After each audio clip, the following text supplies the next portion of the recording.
She spent 2 years believing the man she loved had abandoned her. He spent those same 2 years protecting her from the shadows, without ever letting her know.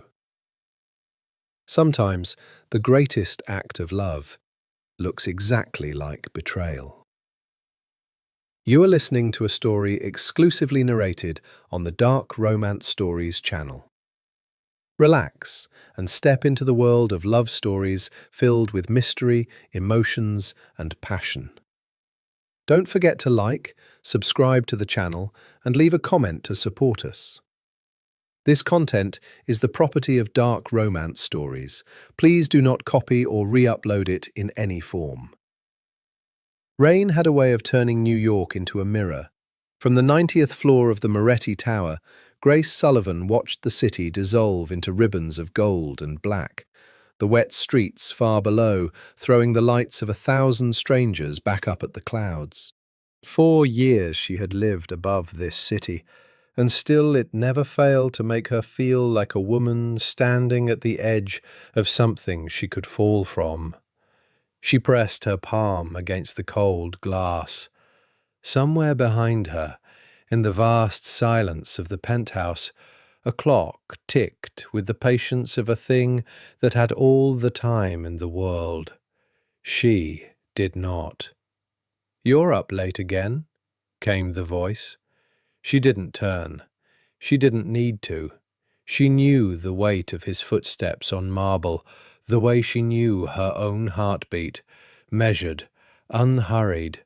A man who had never once in his life needed to rush toward anything, because everything he wanted came to him. Alessandro Moretti crossed the room in his shirt-sleeves, the collar open, a glass of something amber in his hand.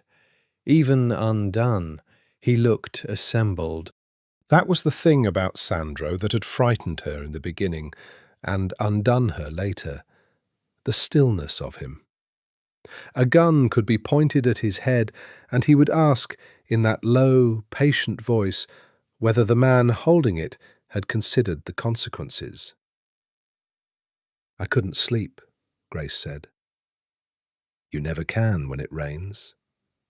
He stopped beside her, close enough that she could smell the cedar and smoke of him. He looked at the city, not at her. "You told me that once. The first month you were here." I remembered. She let the surprise pass over her face and away. He remembered everything. That was not tenderness. It was habit. A man in his position kept ledgers in his skull. Debts, faces, weaknesses, the small hours when someone couldn't sleep. She had learned not to mistake his memory for love. "Sandro," she turned to face him at last. "I heard something today." His eyes moved to hers, dark, almost black in this light, with that unreadable quality that had made stronger people than her lose their nerve. "You hear a great many things in this house. Most of them are lies." "They said her name." Grace kept her voice even, though it cost her. "Vivian." For a moment, just a moment, something flickered in his face and was gone, so fast she couldn't name it. Then the stillness returned, smooth as poured concrete. "Who said it? Does it matter?" "Everything matters." He set his glass on the sill. "Names most of all." "Who said it, Grace?" She almost told him. The 2 housemaids in the east corridor, heads bent together, going quiet the second she rounded the corner, but not quiet enough. He loved her, you know.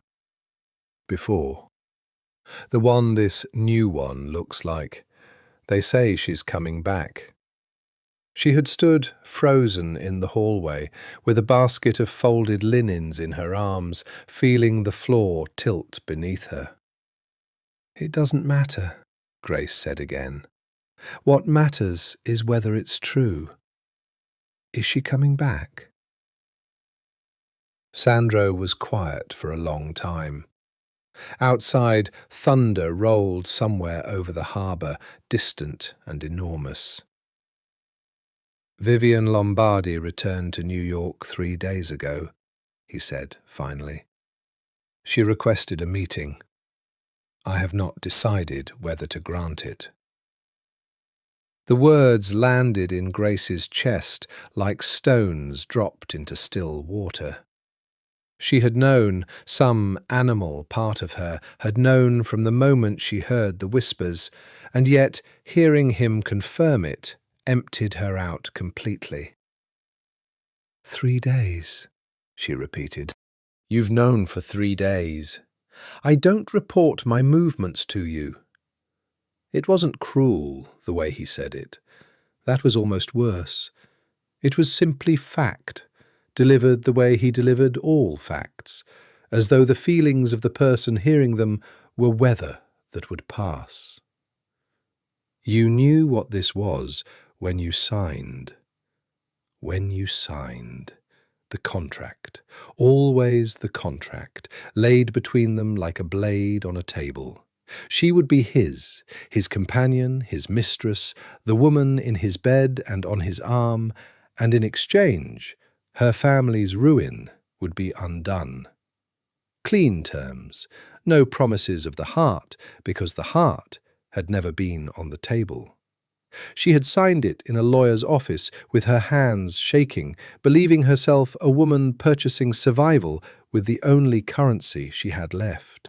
She had not planned to fall in love with him. That had not been in the contract either. "Yes," Grace said quietly. "I knew what this was." He studied her then, really looked, the way he sometimes did, as though she were a text written in a language he had almost, but not quite, learned to read. She wondered, as she often did, what he saw, whether he saw her at all, or only the ghost her face resembled. She had never seen a photograph of Vivian Lombardi, but she didn't need to. The housemaid's eyes had told her enough. She's coming back, and she looks just like you, or you look just like her. That was the cruelty at the root of everything. She had been chosen because she was a shadow.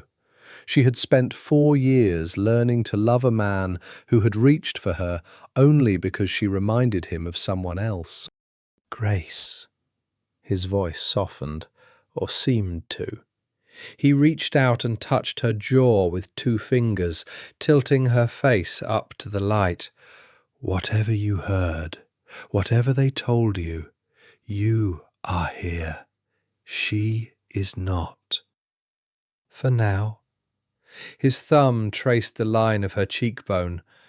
"Come to bed." And God help her, she went. Because that was the shape of it. She loved him with a completeness that shamed her, and he offered her his hands and his warmth and the illusion, for a few dark hours, that she was more than a name he had never quite spoken over her body. She lay against him afterward, listening to his heartbeat, and thought, "I will lose him. It was always going to be this. I was borrowed. She has come to collect."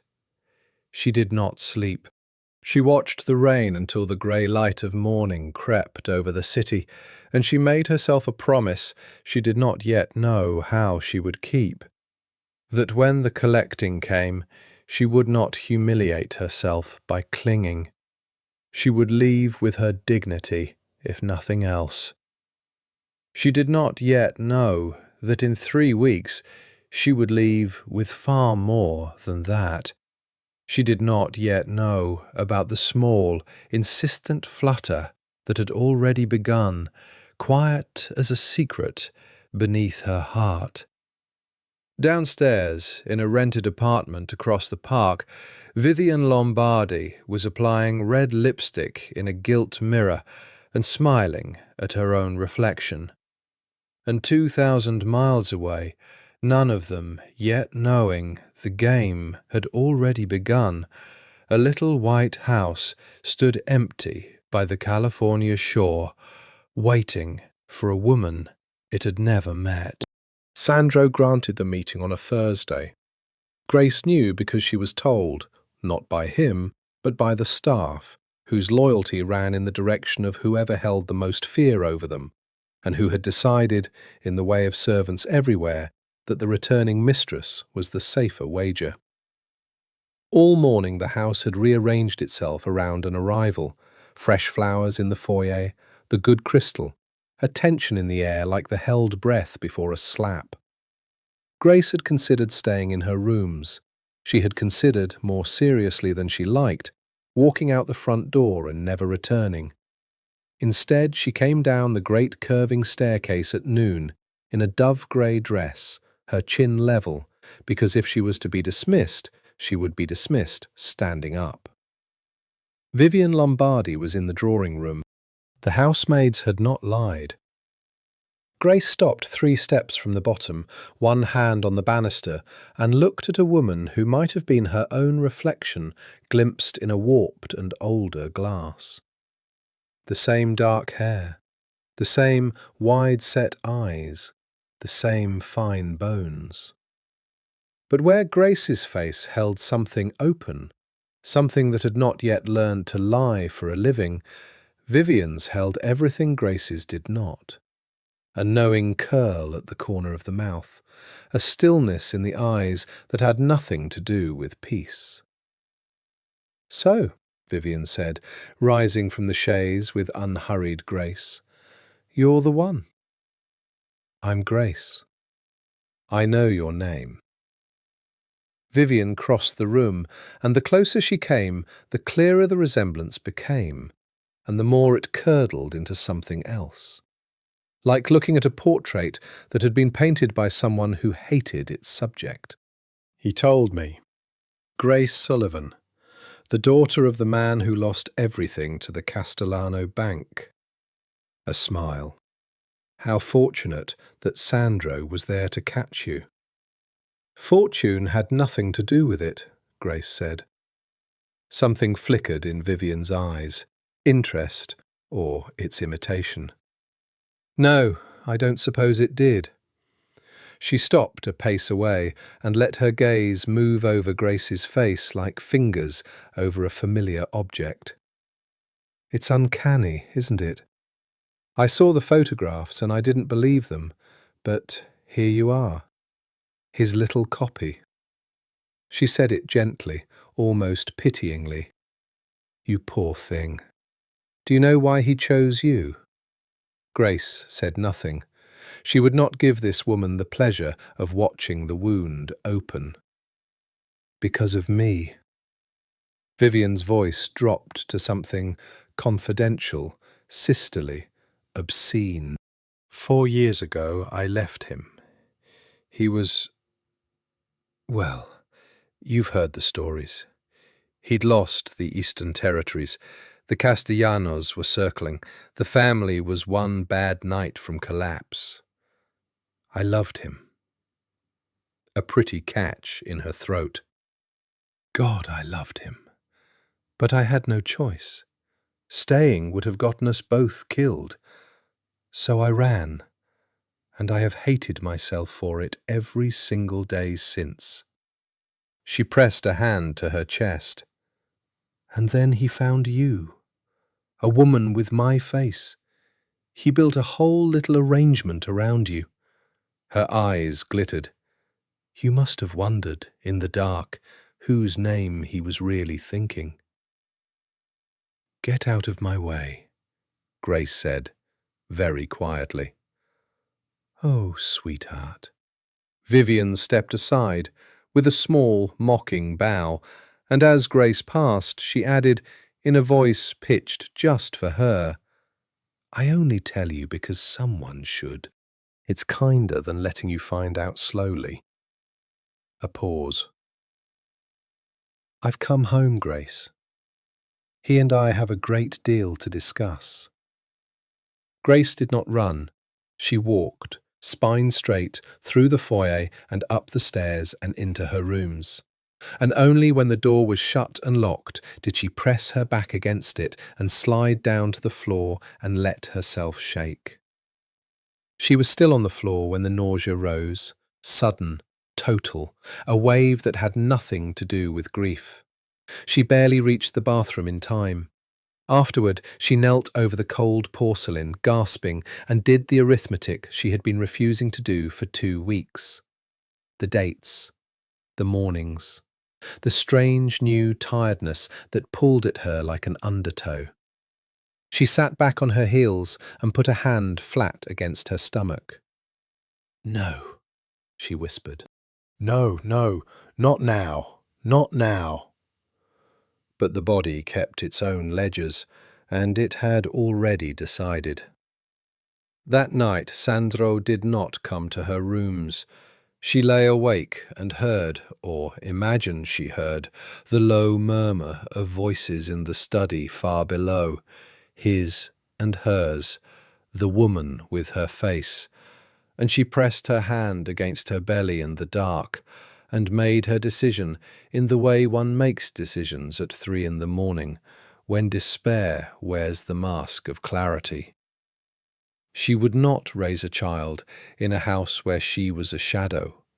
She would not let this baby grow up watching its mother be tolerated, replaced, discarded when the real woman came home.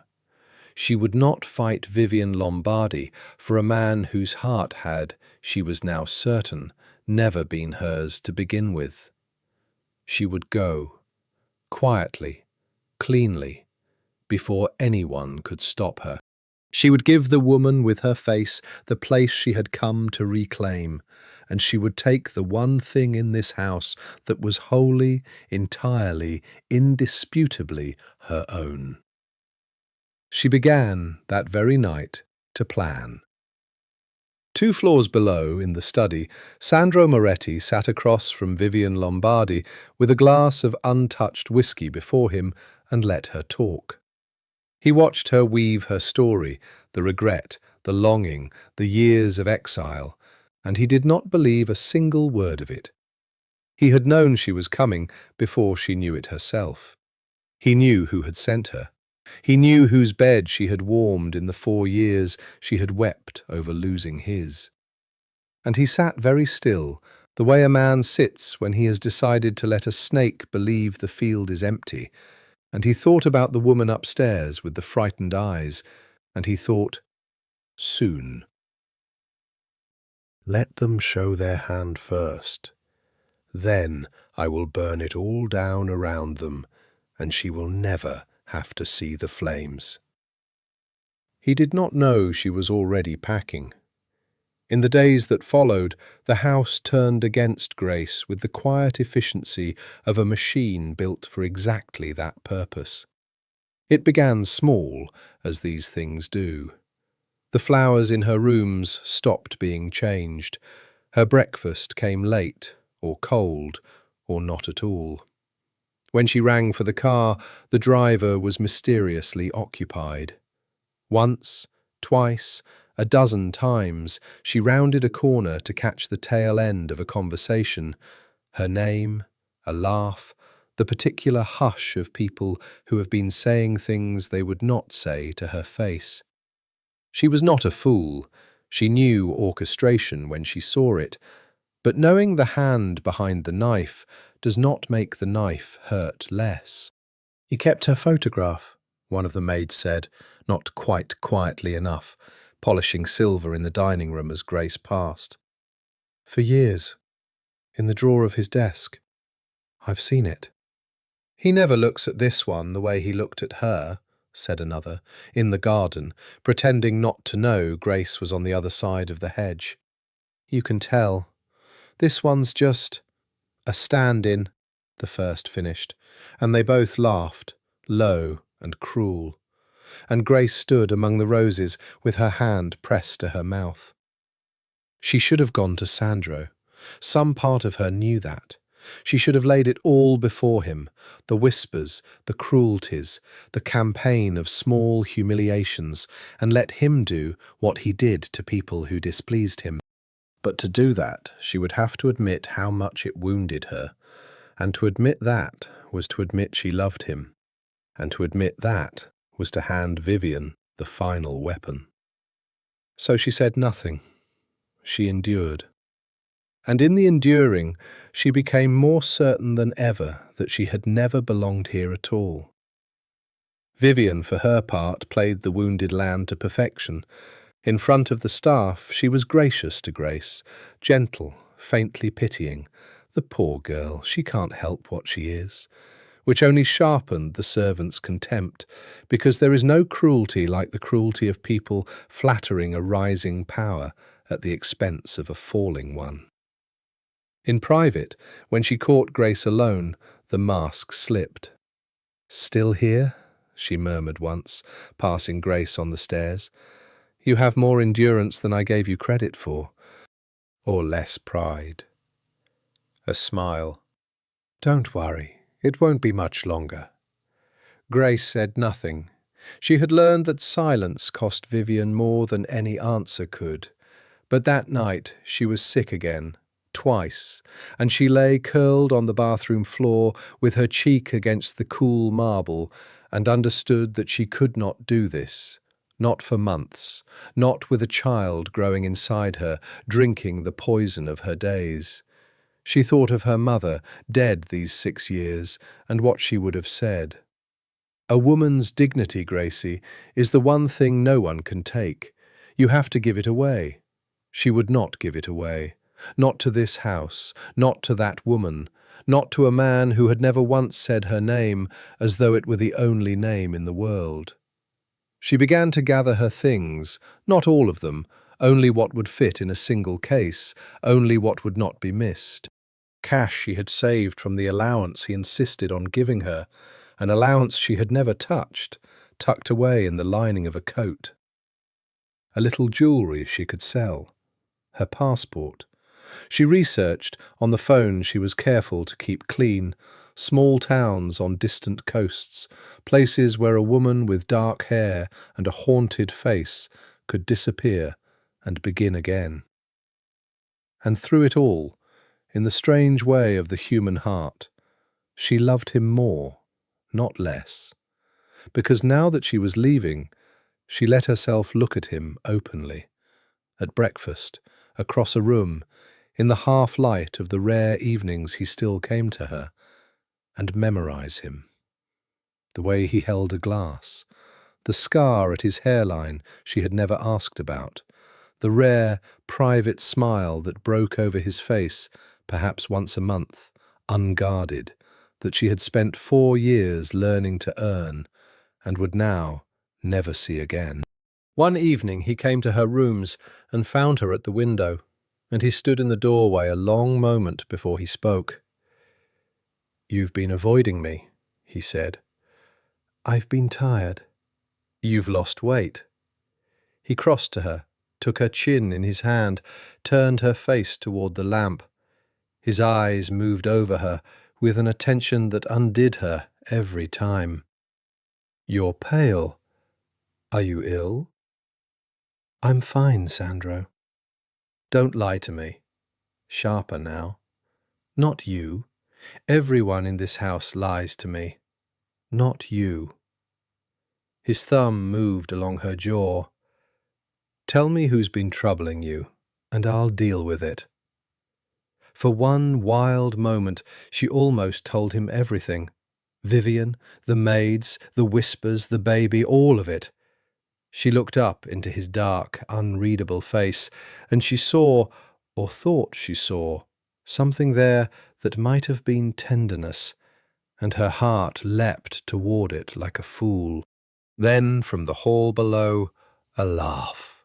Her laugh, bright and proprietary, and a voice, Sandro's man, Renzo, saying, "Signorina Lombardi, the Don asked me to bring you the—" And the moment shattered. Grace pulled her face from his hand. "There's nothing to tell," she said. "I'm just tired. Please, I'd like to sleep."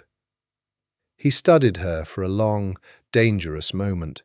Then, to her surprise, he stepped back. As you like. At the door he paused. Grace?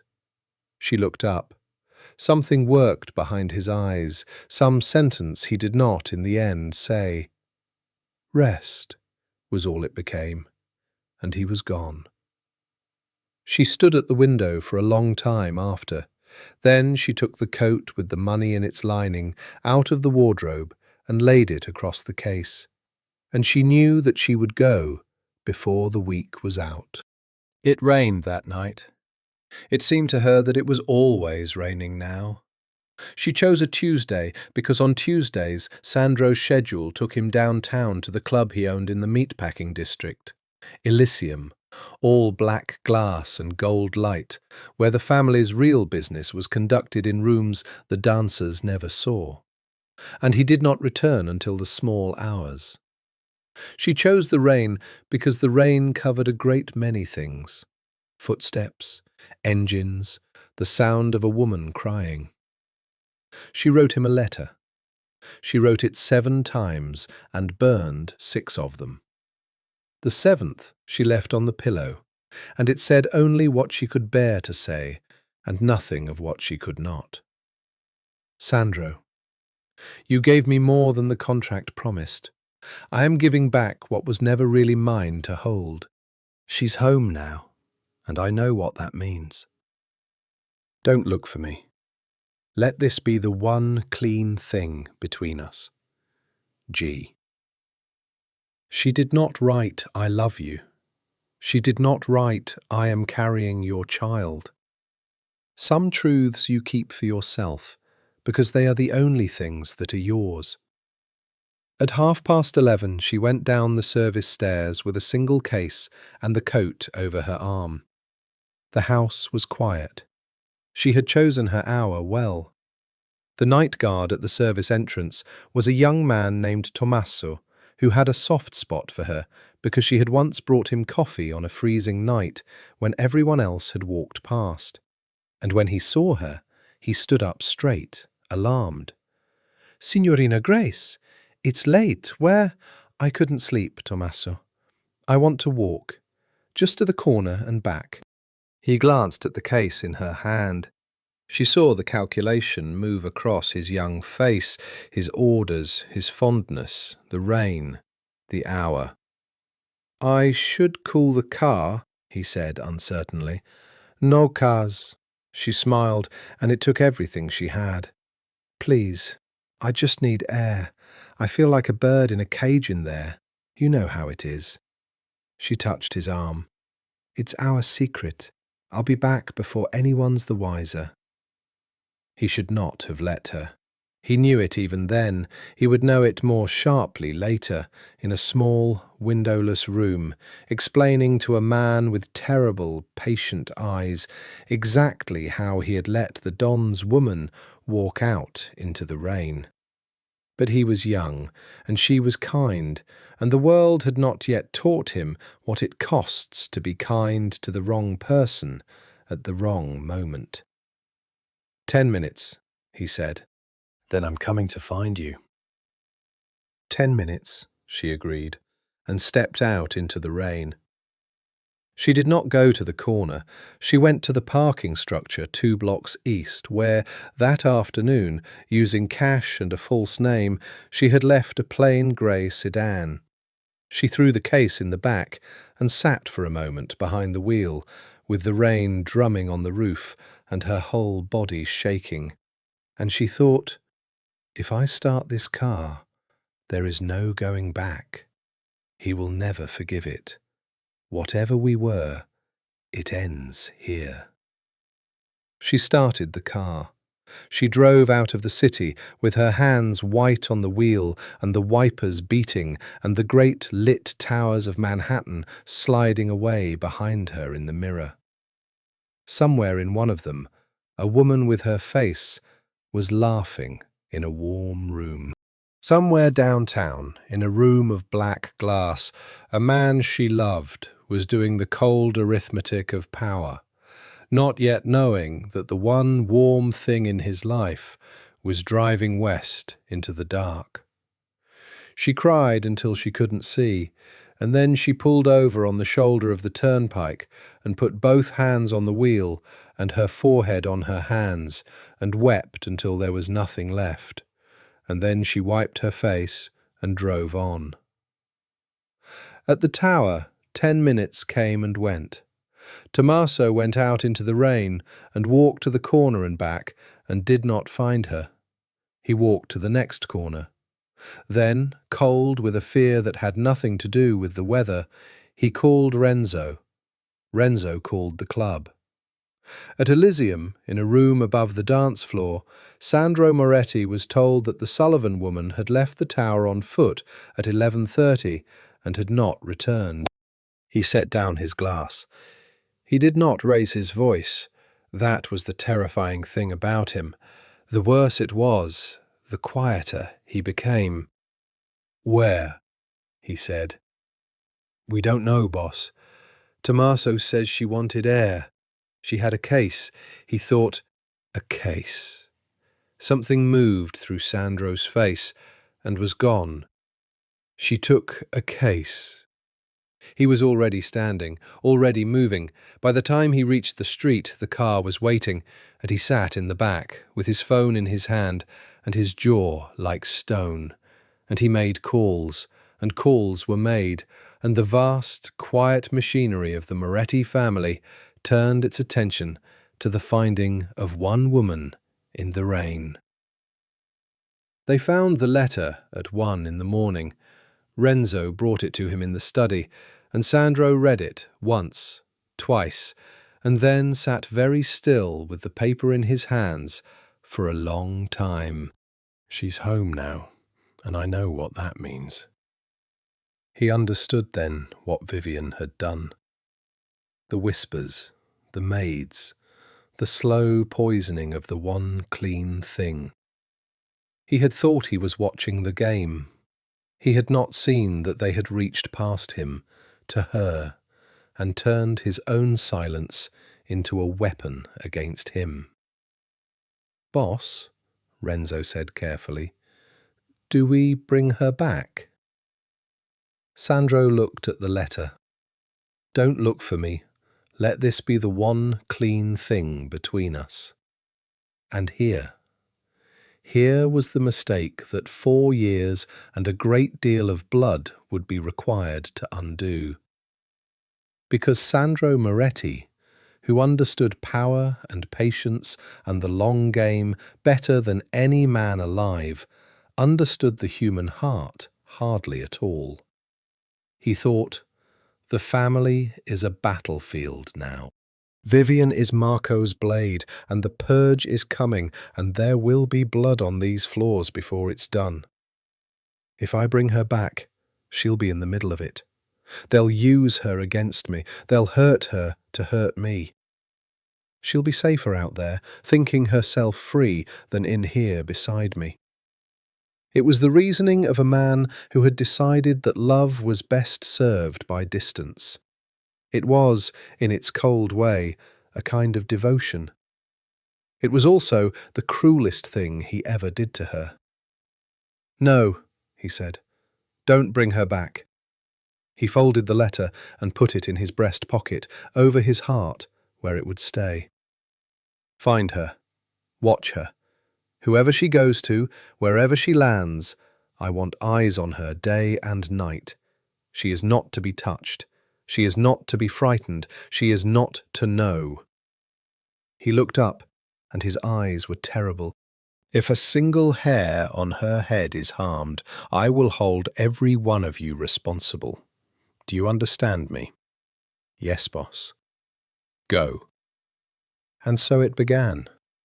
The 4 years of protection she never knew she had, the guardian angels in plain cars on quiet streets, the invisible hand that kept the coast around a little white house always, somehow, safe. Grace drove west, believing she had escaped. She had only exchanged one cage for a larger, gentler, invisible one, built by a man who did not know how to say "stay," and so said, "I will keep you safe from a distance," instead. The rain followed her all the way to the Mississippi before it finally, mercifully, stopped. To understand how a woman comes to sign herself away, you must go back, past the rain, past Vivian's return, past the 4 good years, to the night the Sullivans lost everything. Grace's father, Thomas Sullivan, had built a mid-sized development firm out of nothing but nerve and a good name, and for 30 years the name had been enough. Sullivan Development put up towers, brought partners to the table, borrowed against tomorrow the way all such firms do. And then, over the course of a single terrible autumn, tomorrow stopped coming. It happened the way these things always happen, not all at once, but all at once. A loan called in early, a partner who withdrew without warning, a bank, the Castellano Bank, that had been so eager to lend, suddenly so eager to collect, and behind the bank, though the Sullivans did not know it then, a hand they would never have suspected. Credit lines vanished overnight, suppliers demanded cash. The towers stood half-built and bleeding money, and the vultures, sensing weakness, wheeled in from every direction. Grace was 24 that year, working in her father's office, learning the business she had always assumed would one day be partly hers. She watched her father age a decade in 3 months. She watched her mother's china sold, then her mother's jewellery, then the house on Long Island that had been in the family for 2 generations. She sat in meetings where men in good suits explained, with terrible courtesy, exactly how thoroughly the Sullivans were finished. "It's not bad luck," her father said one night, grey-faced, staring at a wall of unpaid invoices. "Bad luck doesn't move like this. Someone's doing this to us. Someone with reach." He laughed, an awful sound. "But who? We're nobody. We're not worth destroying." He was wrong about that, though he would not learn why for years. The Sullivans were not being destroyed for who they were. They were being destroyed for whose face a daughter happened to wear. But that thread ran into a darkness none of them could yet see. By December, the firm was in receivership, and the debts had names attached. And the names were not the kind you go to the police about. The Castellano Bank had sold the Sullivan paper, quietly, at a steep discount, to a buyer who did not advertise. And one cold morning, a car came to the modest apartment the family had retreated to, and a man in a dark coat came to the door, and he was very polite, and he said that his employer wished to discuss the matter of the Sullivan debts, and that it would be wise to come. Thomas Sullivan was too broken to go. Grace's brother was a boy of 19, useless with terror. So Grace went, 24 years old, in her one good coat, with her chin up and her heart a fist of ice. She got into the dark car and let it carry her into Manhattan and up, into a tower of black glass, to a floor where the whole roaring city lay spread beneath the windows like something conquered. And there, for the first time, she saw Alessandro Moretti. He was standing at the window with his back to her when she came in, and even then, even in her fear, she registered the stillness of him, a man who did not turn at the sound of a door, because nothing that came through a door had ever been a threat to him. When he did turn, she felt it like a physical thing, the weight of his attention settling over her. And she watched his face change. She did not understand it then. She thought, in her rawness, that she had somehow displeased him, so strange was the look that crossed his features. A jolt, quickly mastered, a stillness that went suddenly deeper. He looked at her the way a man looks at something he had believed lost. She did not know it was because her face was a knife driven straight into an old wound. She did not know that 4 years earlier, a woman with that exact face had walked out of his life at the lowest moment of it, and that he had spent every day since building himself back into a fortress, and that here, now, delivered to him by the machinery of debt, was that face again, younger, softer, frightened, alive. "Sit," he said. She sat. He came around the desk and looked at the file that lay upon it. Her father's ruin, reduced to paper. "Sullivan Development," he said. "You know how much your family owes." "To the dollar," Grace said. Something moved at the corner of his mouth. "And how do you propose to pay it?" "I don't." She met his eyes, though it cost her everything. "I can't. You know I can't. That's why you had me brought here, isn't it? To watch me understand that I can't. So let's not pretend. My father is a good man who trusted the wrong people. My mother is dead. My brother is a child. Whatever you're going to take it, but leave them something to live on. Please." Her voice cracked on the last word, one hairline fracture in the ice, and a single tear escaped and slid down her cheek before she could stop it. And she hated it, hated the weakness of it. And she lifted her chin higher and did not look away and did not stop fighting for the people she loved. She did not see the effect of that tear. She could not have. But something happened in Alessandro Moretti in that moment, some final, silent thing, a lock turning in a door that had been rusted shut for 4 years. He would tell her, much later, that he had loved her from that first tear, that he had looked at a girl who wept and fought at the same time, who begged and defied in the same breath, and had understood that this was not the woman who had abandoned him at all, only her mirror image, and that the mirror image was worth 100 of the original. But he told her none of that then. He was a careful man. He had learned what love cost. So he did the only thing a man like him knew how to do with a thing he wanted and could not risk wanting. He built a cage around it and called the cage a contract. "There's another way," he said. "Sit still and listen, and I'll tell you how your family walks out of this alive." And Grace, who thought she had reached the bottom of the world, leaned forward to hear how much further down it went. The terms, when he laid them out, were so simple and so monstrous that at first she thought she had misheard. "You'll come and live under my protection," Sandro said. He had returned to his side of the desk. The city burned below them, gold and endless. "You'll be my companion, publicly. You'll appear where I appear. You'll be seen where I'm seen, and everyone in this city and beyond it will understand that you belong to me." He said belong without heat, the way one states a boundary line. In exchange, the Sullivan debts disappear, all of them, tonight. Your father's name is cleared, your family is made whole. Grace sat very still. "Companion," she said, "you mean—" "I mean what you think I mean." His eyes did not leave her face.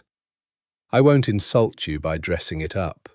You'd share my life, my home, my bed, if and when you chose to.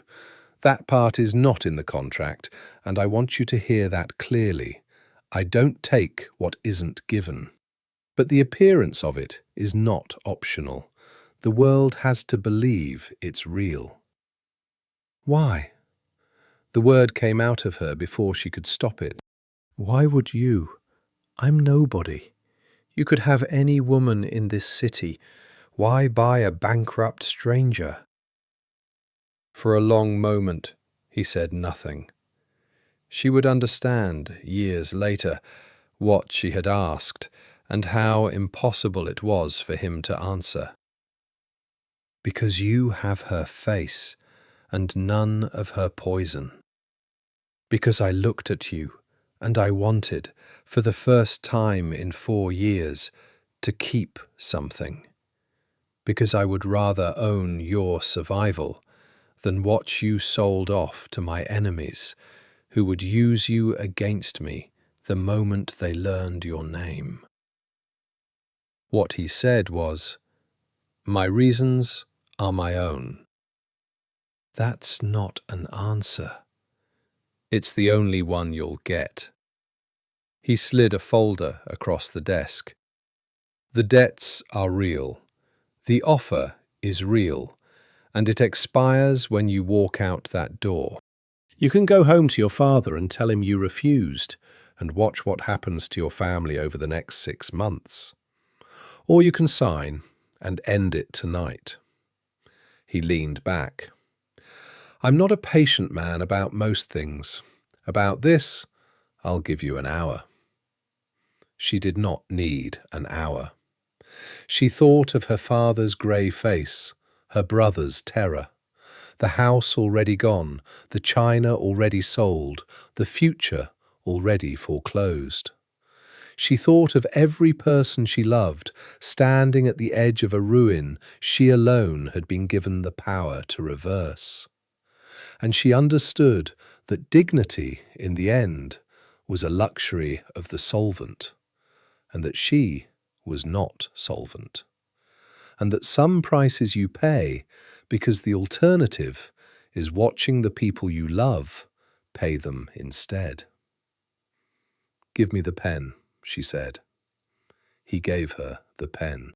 And as she signed, Grace Elizabeth Sullivan, in a hand that shook only a little, she made herself a private vow that she would keep for 4 years. I will honour this bargain, and I will never, ever let him see that it costs me anything. He has bought my presence. He has not bought my heart, and he never will. She kept the first half of that vow. She broke the second within the year, and never told him. The debts vanished, as promised, overnight. Her father, when he learned what she had done, wept and raged and tried to forbid it, and then, in the end, because he was a man and afraid and out of options, let it happen, and hated himself, and hated Sandro, and loved his daughter with a helpless, shamed devotion that never quite recovered. Grace moved into the tower with 2 suitcases and the vow, and began her strange new life as the woman who belonged to Alessandro Moretti. It was not what she had feared. That was the thing that undid her in the end. He did not touch her, not for a long time. He gave her rooms of her own, beautiful rooms, and an allowance she didn't touch, and a freedom within the gilded walls that surprised her. He was cold, yes, cold to the world, cold to his men, cold in a way that could frost a room. But to her he was something stranger, watchful, careful. He learned her habits. He noticed when she didn't eat. He remembered, off-handedly, things she had mentioned once and forgotten. The flowers she liked, the music, the fact that she couldn't sleep in the rain. He filled her rooms with white roses and never once said he'd done it. And slowly, she watched him do something she had not bargained for. He began, quietly, to lift her family up. Not just clear the debts, that had been the contract, but more. A word placed in the right ear, and her father's blacklisted name was suddenly welcome again in rooms that had shut against it. A contract steered, without fanfare, toward a firm her brother had joined. A loan on impossibly gentle terms from a bank that answered to Moretti money, so that Sullivan Development, smaller now, humbler, but alive, began to build again. None of it announced, none of it credited. She only pieced it together over months, watching her father come back to life 2,000 miles away, hearing the strength return to his voice on the phone, and understanding at last that the man who owned her was, in secret, rebuilding the very family he could have crushed. She asked him about it once, only once. "Why are you helping them?" They were on the terrace, late, the city glittering. The contract only said the debts. "You've done so much more. Why?" He didn't look at her. He looked at the city, and after a long silence he said, in a voice she had never heard him use, low and almost rough, "Because it matters to you." That was all. Because it matters to you. 4 words, and he never explained them, and turned the conversation and went inside.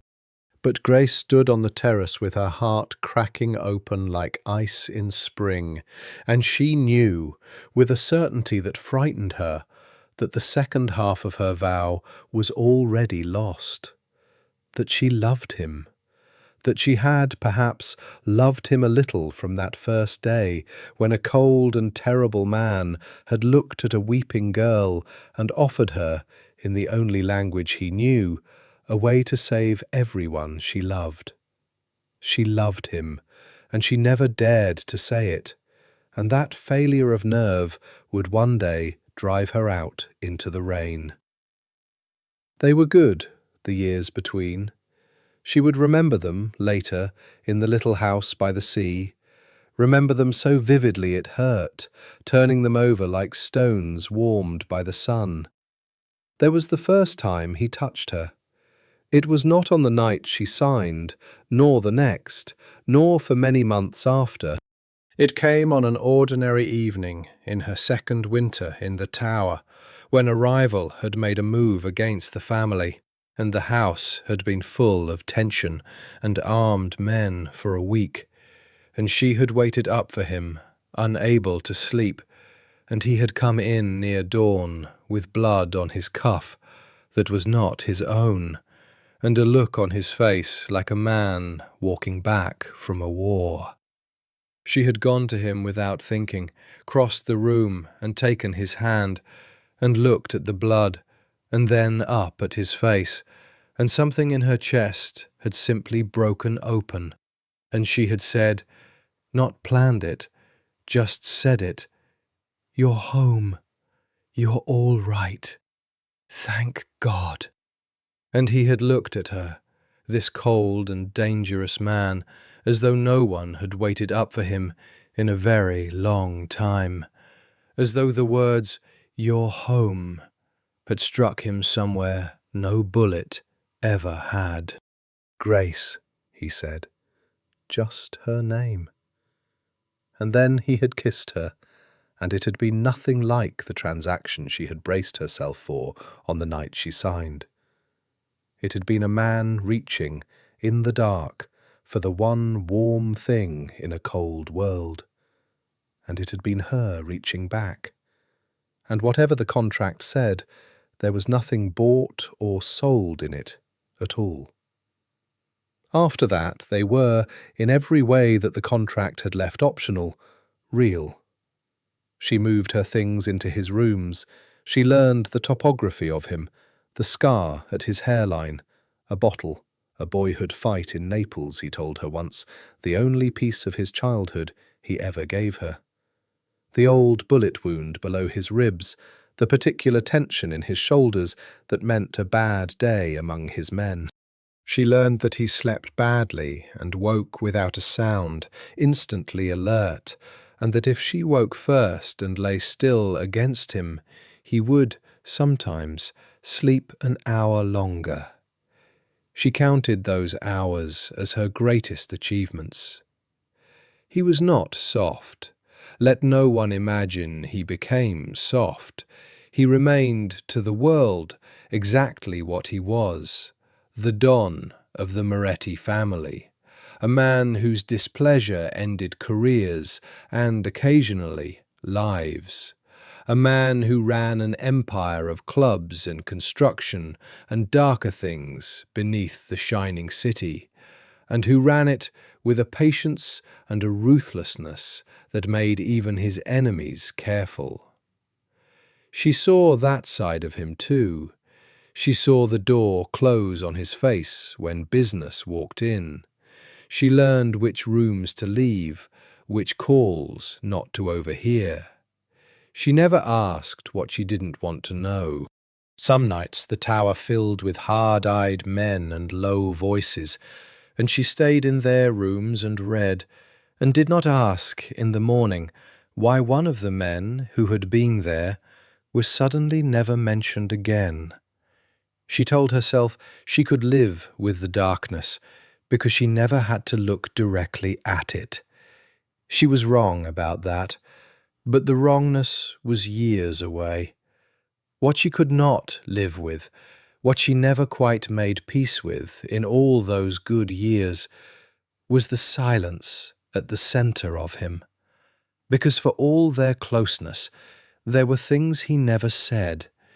He never said, "I love you." He never said why he'd chosen her. He never once spoke the name Vivian, though Grace learned it in fragments, a name the older men used and then cut off when they saw her, a name attached to a photograph she was never meant to see, a name that hung over the household like the ghost of a woman she was somehow standing in for. And so even in the good years, even lying in his arms in the small hours, with her heart full to breaking, a thin, cold thread of doubt ran through her like a fault line through stone. He reaches for me in the dark. But whose face does he see? He never says my name when he wants me most. He says nothing at all. Am I Grace to him, or am I the shape of someone he lost? She never asked. She was afraid of the answer, and in the not asking, she left the door open through which Vivian Lombardi would one day walk. There was one moment, she returned to it endlessly afterward, that should have told her everything. A summer night on the terrace, both of them a little loose with wine, the city humming below. She had been braver than usual. She had said, half teasing, half terrified, "Sandro, if she came back, the woman before me, the one I'm not supposed to know about, what would you do?" He had gone very still, the kind of still that meant she had walked too close to something. "She's not coming back," he said. But if she did?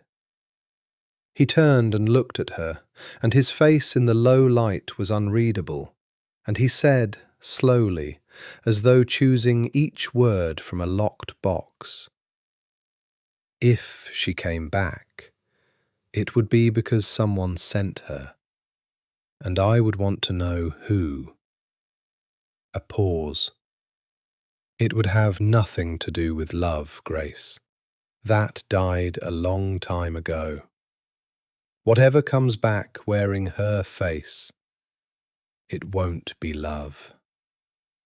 She had heard the wrong thing. She had heard that died a long time ago, and let it comfort her, and missed entirely the harder truth buried in it. Whatever comes back wearing her face won't be love. It will be a move on a board. She had thought he was reassuring her about his heart. He was warning her about a war. She only understood years later that he had told her the truth that night, the whole truth, and she had been too frightened of the surface of it to hear the depth. That died a long time ago. She held those words like a talisman for 2 more years, and then, on a rainy Thursday, a woman with Grace's face walked back into the house, wearing the smile of a victim and carrying in her painted hands the beginning of the end. Grace drove for 6 days. She drove until New York was a bruise on the far side of the country, until the flat grey winter of the east gave way to the pale gold light of the west, until the land ran out entirely and there was nothing left in front of her but the Pacific, enormous and indifferent, throwing itself against the rocks below a 2-lane road. She stopped in a town too small to be on most maps, a scatter of houses along a curve of coast, a general store, a diner, a church, a harbour where a dozen fishing boats knocked against the docks. She had money enough, if she was careful, for a year, maybe 2.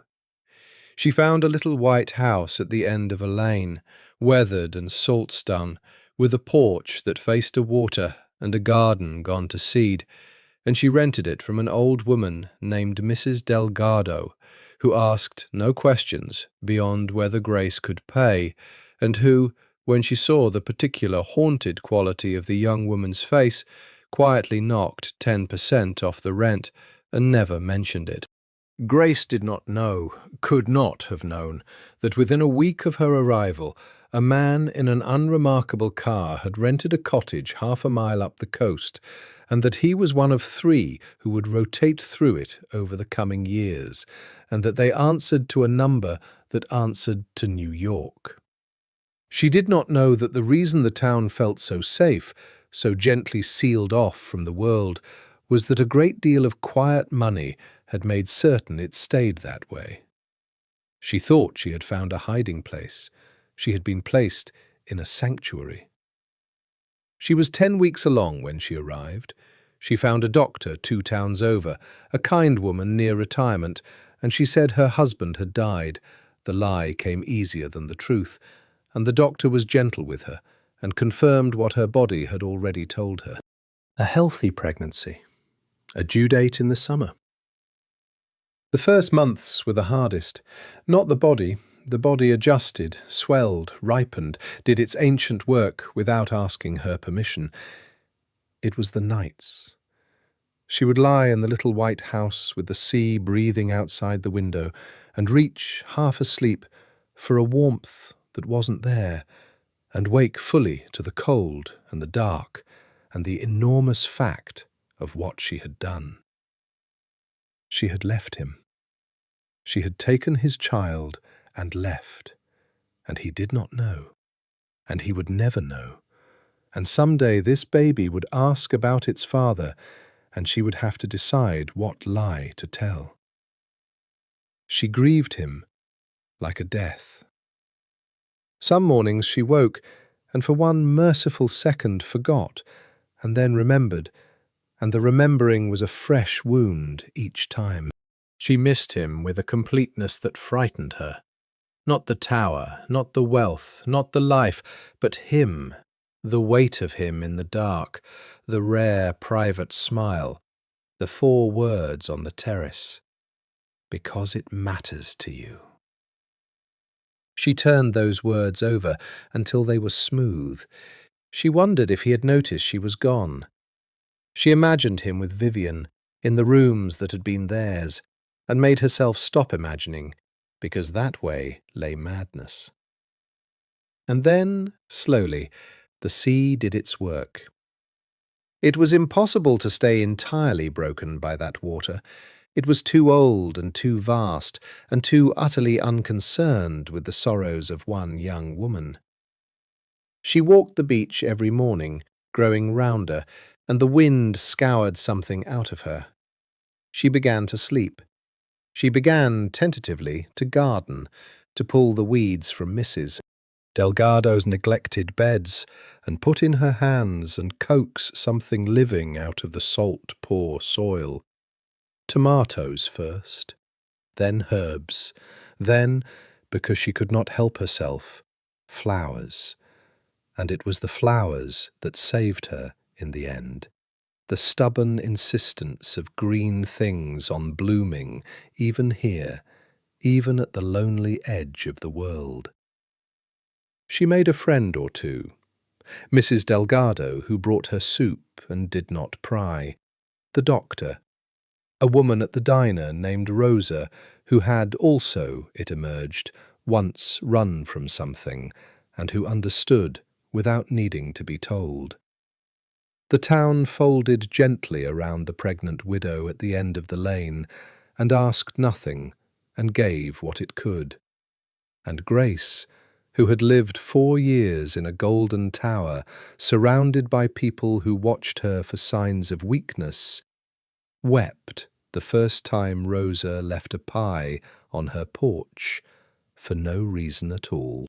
Her daughter was born in July, in the small hospital 2 towns over, with Rosa holding her hand because there was no one else.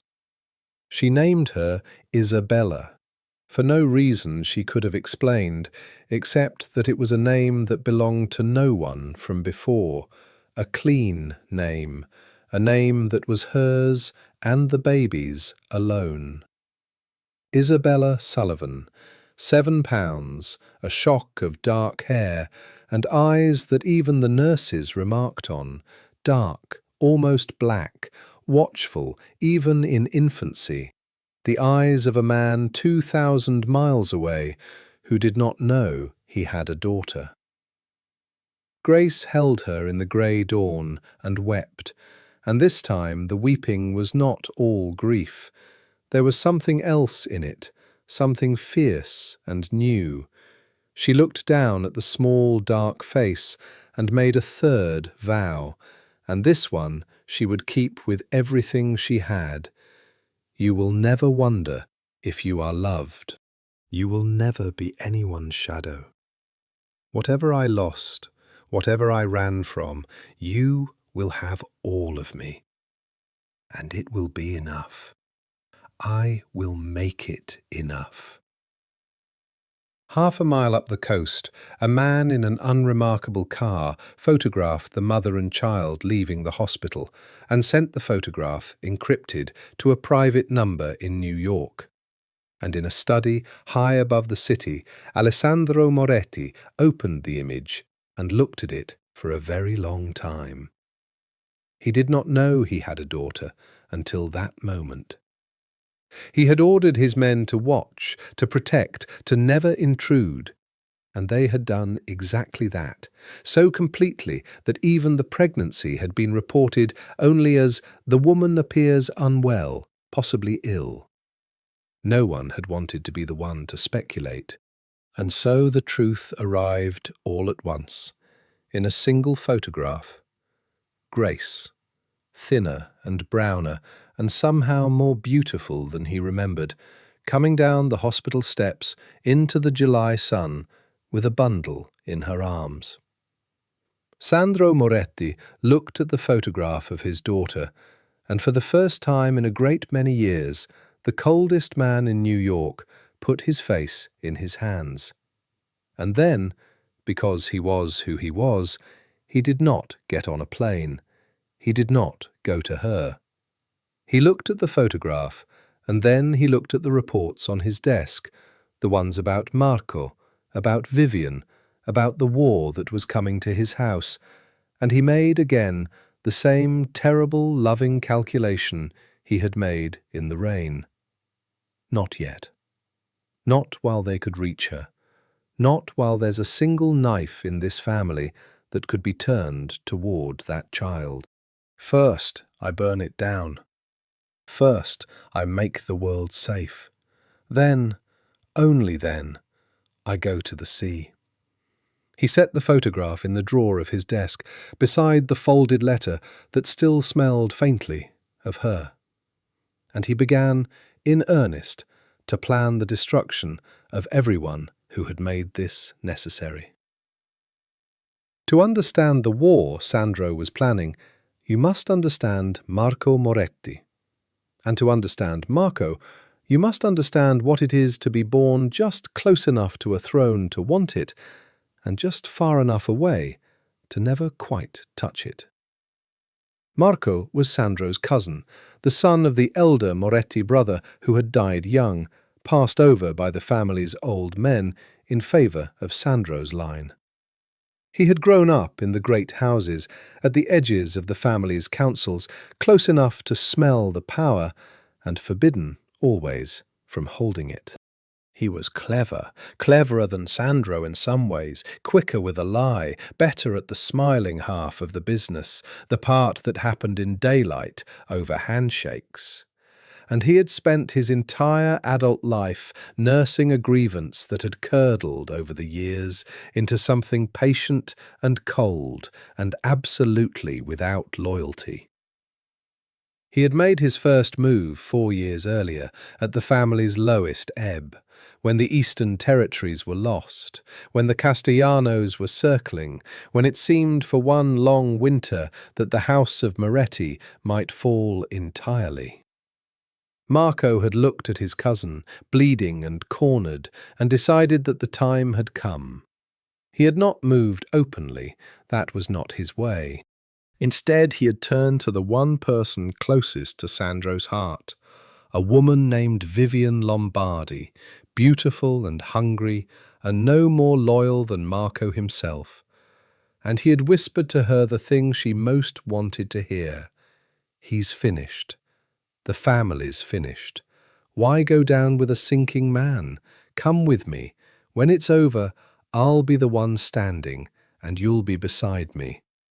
And Vivian, calculating the odds, had believed him. She had made the wrong bet. That was the thing she would never forgive. Not Sandro's coldness, not Marco's eventual indifference, but her own miscalculation. Because Sandro Moretti did not fall. She had left him in the winter, slipping away to Europe with a story about family in Milan, taking with her a few of the family's smaller secrets as a parting gift to her new master. And she had waited in the pretty apartments Marco kept for her in Rome and Geneva for the news that the house of Moretti had collapsed and her new life had begun. The news never came. Instead, impossibly, infuriatingly, Sandro rose. Cornered, betrayed, abandoned, he had done what cornered men of his particular kind do. He had become something colder and harder than he had ever been. He had made a truce with the Castellanos on terms that cost him blood, but bought him time. He had cut away the parts of the family that were bleeding him and cauterized the wounds without anesthetic. He had taken back the Eastern Territories one street at a time over 3 brutal years, and he had done it so thoroughly, so patiently, so without mercy, that by the 4th year the house of Moretti stood taller and darker and more feared than it ever had before he fell. And Marco, watching from the wings, understood that his window had closed, and set about, with the patience of a truly dangerous man, prying it open again. He had spent the 4 years making himself indispensable. He handled the family's legitimate face, the construction firms, the real estate, the political connections. He was charming. He was useful. He was, on the surface, the loyal cousin who had stayed. And beneath the surface, he built, patiently, a faction. Men who felt overlooked, men who resented Sandro's coldness, men who could be bought or flattered or frightened into believing that the family would be better served by a warmer hand at the tiller. He gathered them slowly, one grievance at a time, and he waited for a weakness. And then he found one. He found her. Marco had known about Grace Sullivan for years. Everyone in the family knew the Don kept a woman who bore an uncanny resemblance to the one who had betrayed him. Most read it as a strange grief, a rich man's private wound. Marco read it differently. Marco, who had held Vivian in his own arms and knew exactly what that face could do, looked at the situation and saw a lever. Because here was the thing Marco understood that no one else did. Sandro's coldness was a performance. Marco had watched his cousin his whole life, and he had seen the one crack in the granite. The way Sandro's eyes moved when Grace entered a room, the way the household orbited around her comfort, the fortune quietly spent rebuilding a bankrupt family 2,000 miles away. Sandro loved her with the whole of a heart he pretended not to have. And a man who loves is a man who can be reached. So Marco went to Vivian. She was older now, harder, her beauty sharpened to a weapon by 4 years of disappointed ambition. Marco found her in Geneva, in an apartment whose rent he had grown tired of paying, and he laid out his second offer as carefully as he had laid out his first. "He's going to fall," Marco said. "I've spent 4 years making sure of it. But I need a way in. I need someone close to him, someone he'd never suspect. Someone who can find the things I need, the account structures, the names of his silent partners, the routes, the leverage. And I need him distracted, off balance, grieving." He smiled. "There's a woman living in his house who looks exactly like you." Vivian, who had learned nothing from her first miscalculation, made her second. "And when it's done," she asked, "when you're standing where he stands?" "Then you'll be beside me," Marco said, as he had said before in almost exactly those words. This time, for real. He was lying, of course. He had no intention of keeping Vivian past her usefulness, but she wanted to believe it, and people who want to believe a thing are the easiest people in the world to deceive. So Vivian came home to New York, wearing the smile of a victim and a story of noble sacrifice. "Leaving you back then, I had no choice. I did it to keep us both alive." She wept prettily. She played the woman who had lost everything for love. And she set about, methodically, doing exactly what Marco had sent her to do. To get close, to seduce her way back into Sandro's confidence, to steal the secrets that would let Marco strike, and, as a bonus that pleased her cruel heart, to break the spirit of the young woman who had taken her place. She was good at it. The whispers among the housemaids, the slow poisoning of Grace's days, the careful, surgical destruction of a rival's confidence. All of it was Vivian's craft, and she practiced it with relish. And she succeeded so completely that within 3 weeks the young woman had fled into the rain, which Vivian counted as the sweetest victory of all. What Vivian did not know, what Marco did not know, was that Alessandro Moretti had understood everything from the very first day. He had known Vivian was coming before her plane touched down, because Alessandro Moretti had spent 4 years building a network of eyes and ears so complete that a serpent could not enter his garden without his knowing. He had known who sent her. He had known from the pattern of Marco's movements, from the faction quietly assembling in the shadows, from a dozen small betrayals catalogued and filed away, that his cousin was building toward a strike, and that Vivian was the opening move. And so he had done the most dangerous thing a hunted man can do. He had let the trap be set. He had granted Vivian her meeting. He had let her believe she was deceiving him, He had watched her work her poison through his house, gathering the evidence he would need, letting Marco's faction show itself thread by thread, so that when he finally moved, he could cut out the entire cancer in a single stroke, rather than chasing its roots for years. It was a good plan. It was a cold, patient, ruthless plan, worthy of the man who had clawed an empire back from ruin. It had one flaw. It had never accounted for the possibility that Vivian's poison would work faster on Grace than his purge could work on Marco. That the young woman he was trying to protect would break and flee before he could make the world safe for her.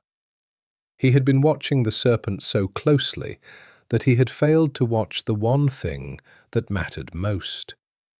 By the time he understood his mistake, she was already gone into the rain, carrying his child, and the only thing left to do was to finish what he had started, and pray that when the burning was done, there would still be something at the lonely shore worth going back to.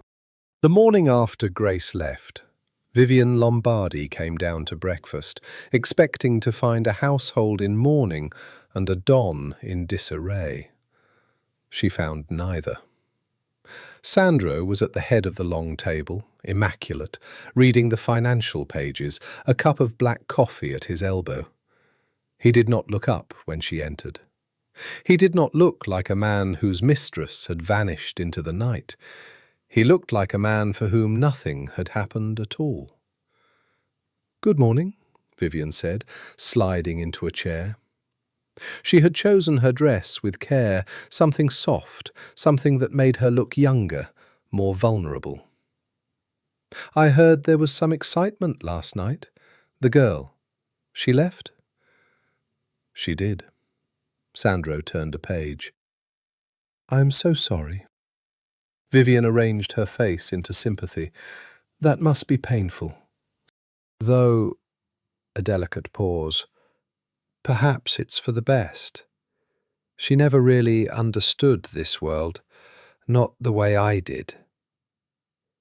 Sandro set down the paper and looked at her, and for one cold instant Vivian felt something she had not expected to feel, a flicker of fear, quickly buried, because his eyes, when they met hers, were not the eyes of a grieving man. They were the eyes of a man appraising an asset. "Perhaps," he said, and he smiled, a thing so rare that Vivian, who had once known him well, felt the wrongness of it in her spine. "Sit with me, Vivian. It's been 4 years. Tell me about Europe." And so began the long game. For weeks, Sandro let Vivian believe she was winning. He let her back into the edges of his life, dinners, appearances, the occasional evening that she read as tenderness and he conducted as reconnaissance. He let her see certain things, account statements left where she would find them, conversations she was allowed to overhear, meetings she was permitted to know about. He fed her, carefully, a diet of information that was 90% true and 10% poison. Real enough that Marco would trust it, false in exactly the places that would, when the time came, lead Marco's men into a room from which they would not walk out. He watched her copy documents she thought were secret. He watched her slip out to meetings she thought were unobserved. Every name she passed to Marco, every route she compromised, every secret she stole, Sandro knew, because Sandro had chosen which secrets to leave lying around, and every one of them was a thread that led, eventually, back to Marco's hand. It was, in its way, a masterpiece of patience. But it cost him. It cost him in the small hours, when the house was quiet and he sat alone in the study with the drawer open and the photograph in his hand. Grace on the hospital steps, the July sun, the bundle in her arms. It cost him every time Vivian smiled at him with Grace's face, and he had to smile back, had to let a woman he despised wear the features of the woman he loved, had to sit across the table from a cruel imitation of the one thing he wanted and pretend to be seduced by it. Renzo, who had served him for 15 years and knew him better than anyone living, said to him once, quietly, in the garage before dawn, "Boss, you don't have to do it like this. We could take Marco tonight, take them all, be done." "No," Sandro said. "She's alone out there, with—" Renzo stopped. He was one of only 3 men who knew about the child. "With the baby. Every day you wait. Every day I wait, the safer she is when I go to her." Sandro's voice was flat, final. "If I move too soon and miss even one of them, one man, one account, one loyalty I didn't see, then it never ends. It follows us. It follows her. It follows the child for the rest of their lives. Do you understand?" He turned, and his face in the grey light was tighter with restraint. "I'm not doing this to win, Renzo. I'm doing it so there's nothing left, so no one ever can use them against me again. I only get to do this once. It has to be complete." Renzo said nothing.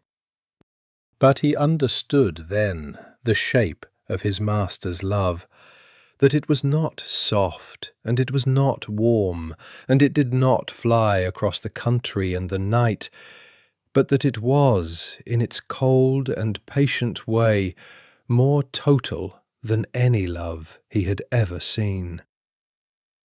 Alessandro Moretti was building a scorched earth so that his family could live in the green that grew after. It was monstrous, and it was devoted, and it was, Renzo thought, probably going to break the heart of the woman it was meant to protect, because women did not want to be protected by absence. But that was not a thing Renzo could say to a don. So he said nothing, and drove. The reports from California came weekly. Sandro read every one. The subject is well, the subject gardens. The child is healthy, feeding, growing, dark hair, dark eyes. He learned his daughter's life in fragments, in the flat prose of surveillance reports, and it was the strangest torture he had ever endured. To know the exact weight of a child he had never held, to be told she had smiled for the first time, and to read it in a report filed by a man in a parked car half a mile away. Once, only once, he nearly broke. A report came that said the child had been ill, a fever. The subject had taken her to the hospital in the night, for 11 hours, until the follow-up came, fever broken, child well, mother exhausted but calm. Sandro Moretti sat in his study and did not move and did not speak. And Renzo stood outside the door and would not let anyone enter, because he had seen his master's face and knew that whatever was behind that door was not for other eyes. The child recovered. Sandro sent, anonymously, through 3 intermediaries, a specialist to the town, a paediatrician who happened to relocate his practice there, whose fees were unusually reasonable, and who never knew who had paid to place him within 20 minutes of a little white house at the end of a lane. Grace thought the town simply lucky in its new doctor. She did not know that her daughter's health had become, for a man 2,000 miles away, the most closely guarded interest of a criminal empire.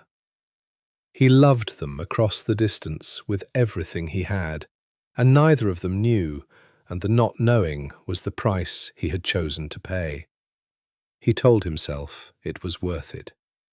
He told himself that when it was done, when Marco was ash and Vivian was gone, and the world was finally completely safe, he would go to the sea and confess everything, and she would understand. He was wrong about that last part. She would not simply understand. First, she would be furious. First, she would look at him across the porch of a little white house and demand to know how he could have known where she was for 4 years and never come, never called, never told her she was not alone. First, he would have to reckon with the fact that his kind of love and her kind of love were not the same shape, and that the distance he had built as a fortress she had lived in as a grief. But that reckoning was still to come. First, there was a serpent to let finish coiling, and a cousin to let reach for the throne, and a trap that needed, before it could be sprung, to be baited with the appearance of a wounded and distracted king. So Sandro Moretti smiled at a woman with his beloved's face, and let his enemies believe they were winning, and waited, and bled quietly where no one could see, and counted the weeks until the burning. The seasons turned at the lonely shore. Isabella grew. She was a serious baby, watchful, given to long, solemn stares that unnerved strangers and delighted her mother. She had her father's eyes. Grace saw it more clearly every month, and it was both a wound and a comfort to look into her daughter's face and find, looking back at her, the ghost of the man she had left. Some nights she held the sleeping child and traced the dark brows, the set of the small jaw, and whispered things she would never have dared say to Sandro himself. "Your father was the most frightening man in New York, and the gentlest when no one was looking. He never told me he loved me. I think he did. I'll never know." She built a life. It surprised her how completely a life could be built out of small things. The garden, which had gone from a few stubborn tomatoes to a rioting profusion of vegetables and herbs and flowers that spilled over the fences and drew the neighbours to lean on the gate and admire. The diner, where she took a few shifts once Isabella was old enough for Rosa to mind, not because she needed the money, she was still careful with what she'd brought, but because she needed the company, the ordinary human noise of a place where people came to be fed. The church potlucks she was slowly, shyly drawn into. The friendships, real ones, the first she'd had in years that didn't require her to perform or protect herself. She realized one morning, standing in her garden with the sea wind in her hair and her daughter babbling in a basket at her feet. She was almost happy. Not the desperate happiness of the tower, always shadowed by the fear of losing it. A quieter thing, a happiness with its feet on the ground. She had made it herself, out of nothing, in a town at the end of the world, and it was hers. And yet, there were things she could not explain if she had let herself dwell on them. The strange good luck that seemed to follow her. The car trouble that resolved itself before she'd finished worrying. A mechanic who happened by, who wouldn't hear of taking payment. The time a man had followed her from the market, too close, too interested, and had then simply stopped, turned, walked away, and she'd never seen him again. And told herself she'd imagined the whole thing.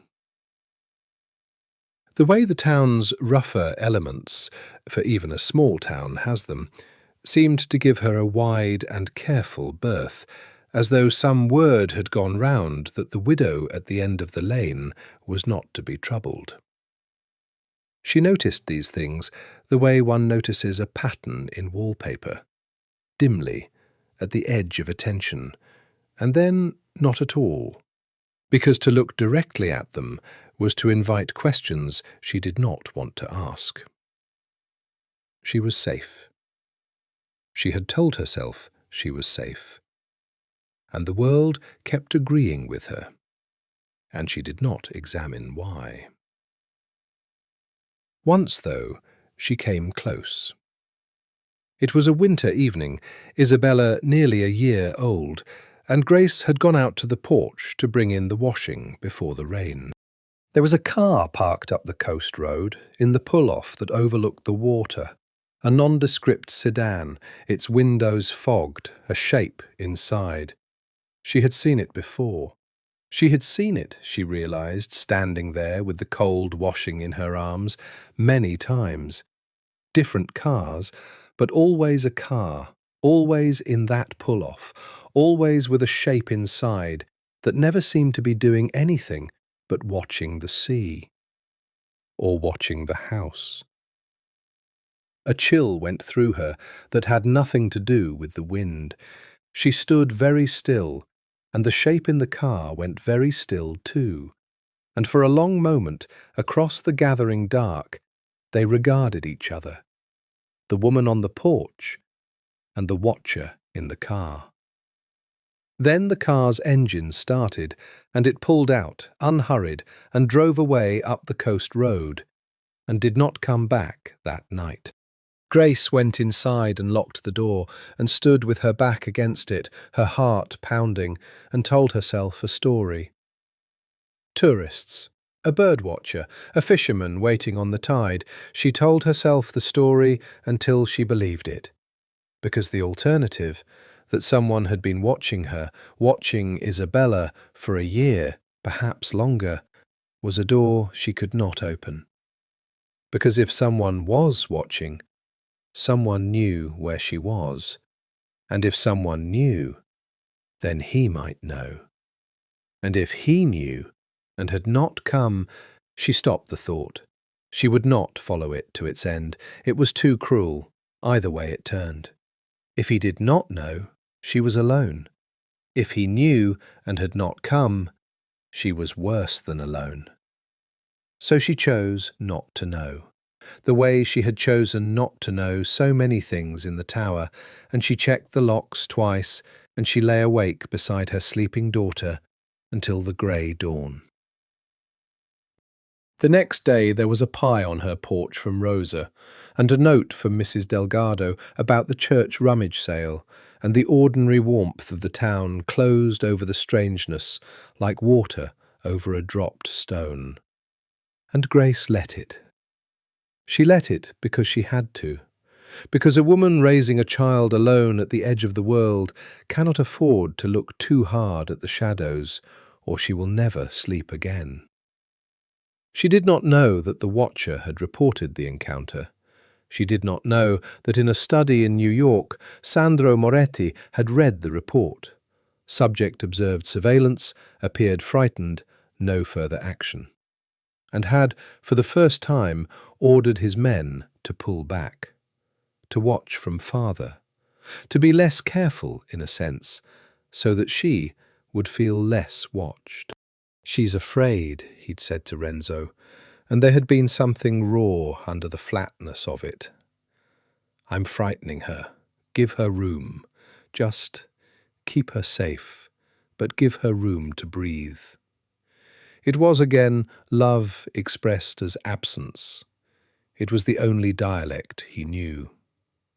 And so the watchers pulled back to the horizon, and Grace's fear faded, and she went on building her small, good life at the lonely shore, tending her garden and raising her daughter, and never quite letting herself wonder why the world was so gentle with her, while 2,000 miles away a man moved the last pieces into place for a war she did not know was being fought, in part, for her. The flowers bloomed that spring in a profusion the neighbours called miraculous. Grace, on her knees in the good dark earth, with Isabella toddling in the rows, thought it was only the sea air and the care she'd put in. She did not know that a great deal more than sea air was keeping her garden safe. She only knew that things grew here at the lonely shore that she had thought would never grow again, including, slowly, painfully, the parts of her heart she had left in the rain in New York. In New York, the trap was nearly full. Vivian had been thorough. Over the months, she had funneled to Marco a fortune in stolen intelligence, account structures, the names of the family's silent partners in 3 cities, shipping routes, the private schedules of Sandro's movements. Marco had taken it all and built his strike around it, gathering his faction, arming them, choosing his moment. He was patient, but not infinitely so. The intelligence had a shelf life, and Vivian had begun to press for the reward she'd been promised, and both of these things pushed him, at last, toward action. What neither of them understood was that every piece of it had been chosen for them. The account structures were real, but they led to accounts Sandro had already emptied and left as bait. The silent partners were real, but 2 of the 3 had been quietly turned months ago and were feeding Marco false confidence. The shipping routes were real, but the shipment Marco planned to seize as his opening blow, the theft that would announce his strength and shame his cousin, was a shipment Sandro had personally arranged to be exactly where Marco expected it, guarded exactly as lightly as Marco believed, in a warehouse that was, in truth, a killing box. The only genuinely dangerous thing Vivian had stolen was something she didn't know the value of. In her rummaging through Sandro's private study, she'd grown bold over the months, believing herself trusted. She had found the drawer. And in the drawer, the photograph. Grace on the hospital steps, in the July sun, with a bundle in her arms. Vivian stood in the study with the photograph in her hand and understood all at once 3 things. The girl had not simply fled. She had fled pregnant. Sandro knew where she was. The photograph was surveillance, taken from a distance, dated. And Sandro had a child. Vivian's mind, which was quick and cold and entirely without mercy, ran the calculation in seconds. A child changed everything. A child was leverage of a kind that even Marco had not imagined. If Sandro loved the girl enough to watch over her in secret for a year, and the drawer held a year of reports she saw now, a thick file of them, then the girl and the child together were the softest, deepest, most vital thing in the whole hard empire. Marco was planning to strike at the family's money and territory, but this was a strike at the family's heart. She photographed the file, every page, and she went to Marco with it, expecting to be praised. Marco was not praised into gentleness. He was, if anything, made more dangerous. He sat in the safe house in Queens, where he did his real thinking, and looked at the photographs Vivian had brought him. The mother, the child, the little white house, the town, the coast road. And something moved behind his handsome face that even Vivian, who thought she knew him, found she did not like. "A daughter," Marco said softly. "He has a daughter." "It changes our position," Vivian said, eager. "We don't need to beat him in the streets. We take the girl, the child. He'll give us anything." "He'll give us nothing." Marco's voice cut across hers. "You still don't understand him after all these years. If we touch that child, he doesn't negotiate. He burns the world down and salts the ground, and he doesn't stop until every last one of us is in it. Touching the child isn't leverage, it's suicide." He set down the photographs. "No, we don't touch her. We use her." He tapped the image of the little white house. This is his weakness. Not something to seize, something to watch. When we make our move on the shipment, when he's occupied, when his eyes are on the war, that's when we make sure he knows we know. A message. A photograph on his desk. We can reach the shore whenever we like. We don't harm her. We just show him we could. And a man who's terrified for his child is a man who makes mistakes. It was, in its way, a smart plan. It was also the mistake that ended Marco Moretti, because it required one thing he did not have and could not get: time. For Vivian, in bringing Marco the photograph of the child, had made a fatal error of her own. She had been careless. She had accessed the drawer, photographed the file, and left. And she had believed herself unobserved, because she had grown to believe she was clever. But Sandro Moretti did not leave a drawer unwatched in a house he knew to be full of serpents. There was a camera. There was always a camera.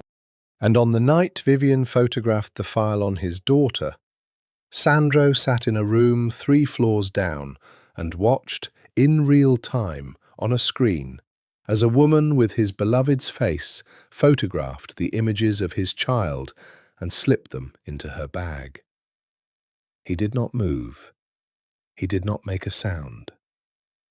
Renzo, beside him, watched his master's face and saw nothing change, and was more frightened by that stillness than he had ever been by any rage.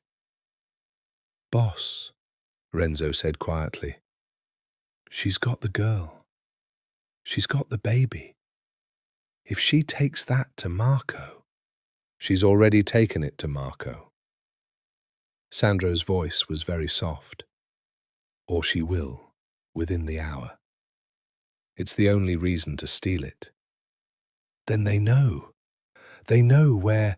"They've known where for a year, Renzo. My men in that town aren't invisible. I always assumed Marco would find her eventually. That's why I've spent a year making sure the whole town is mine. Every road, every dock, every man who could be bought. If Marco sends someone to that shore, I'll know before they cross the county line." He stood. "No, this doesn't frighten me." He turned, and now at last something moved in his face. Not fear, the opposite of fear. A terrible, cold arrival. The look of a man who has been waiting a very long time and has just been given the reason to stop waiting. This is what I needed. She's reached for the child. Marco will use the child, and the moment either of them so much as looks toward that shore, his voice dropped. I have every justification I will ever need. No one in this family, no one, will question what I do to a man who threatens a child. Not even Marco's own faction. He's just handed me their loyalty. He walked to the window and looked out at the burning city. Move the timeline up, he said. The shipment, Marco's move. I want it to happen this week. Feed him whatever he needs to feel ready. And Renzo, he did not turn. Triple the men at the shore, quietly. If anyone Marco sends gets within a mile of that house, I don't want them stopped. I want them gone. And I want to know the second it happens. Yes, boss. And Renzo, now he did turn, and his eyes were very dark. After this week, after it's done, I won't be here. You understand? Whatever's left, you hold it for me. Because the day this ends, I'm getting on a plane, and I'm going to the sea.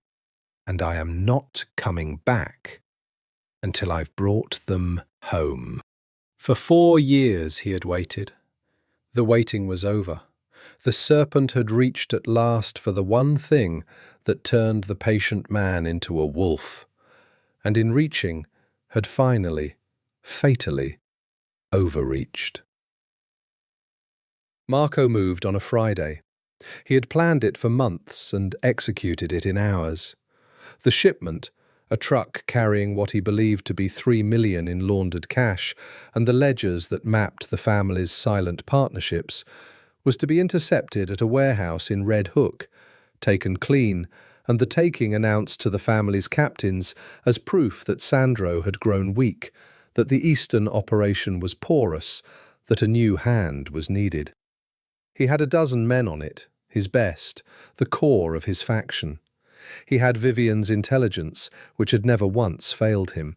He had, he believed, the element of surprise.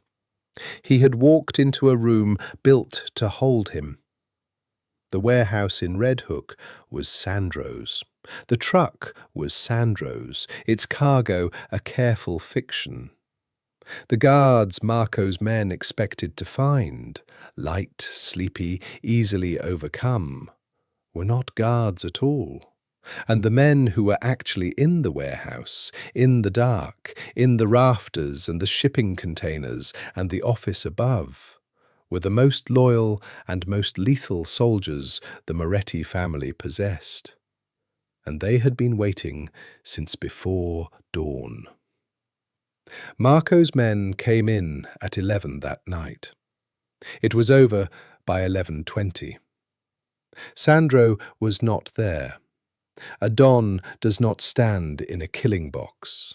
That is what soldiers are for.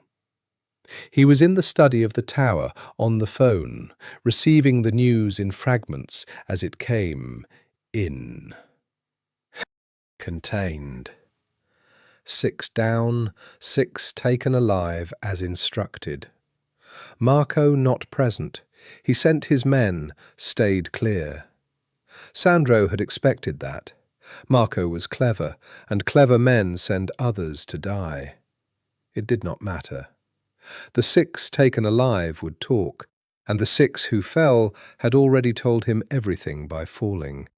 And Marco's faction, its core broken in a single night, its intelligence revealed as a trap, its confidence shattered, was already, though it did not yet know it, finished. But the warehouse was only the first move of the night. Because Sandro had not built 4 years of patience to settle for breaking a faction. He wanted the roots.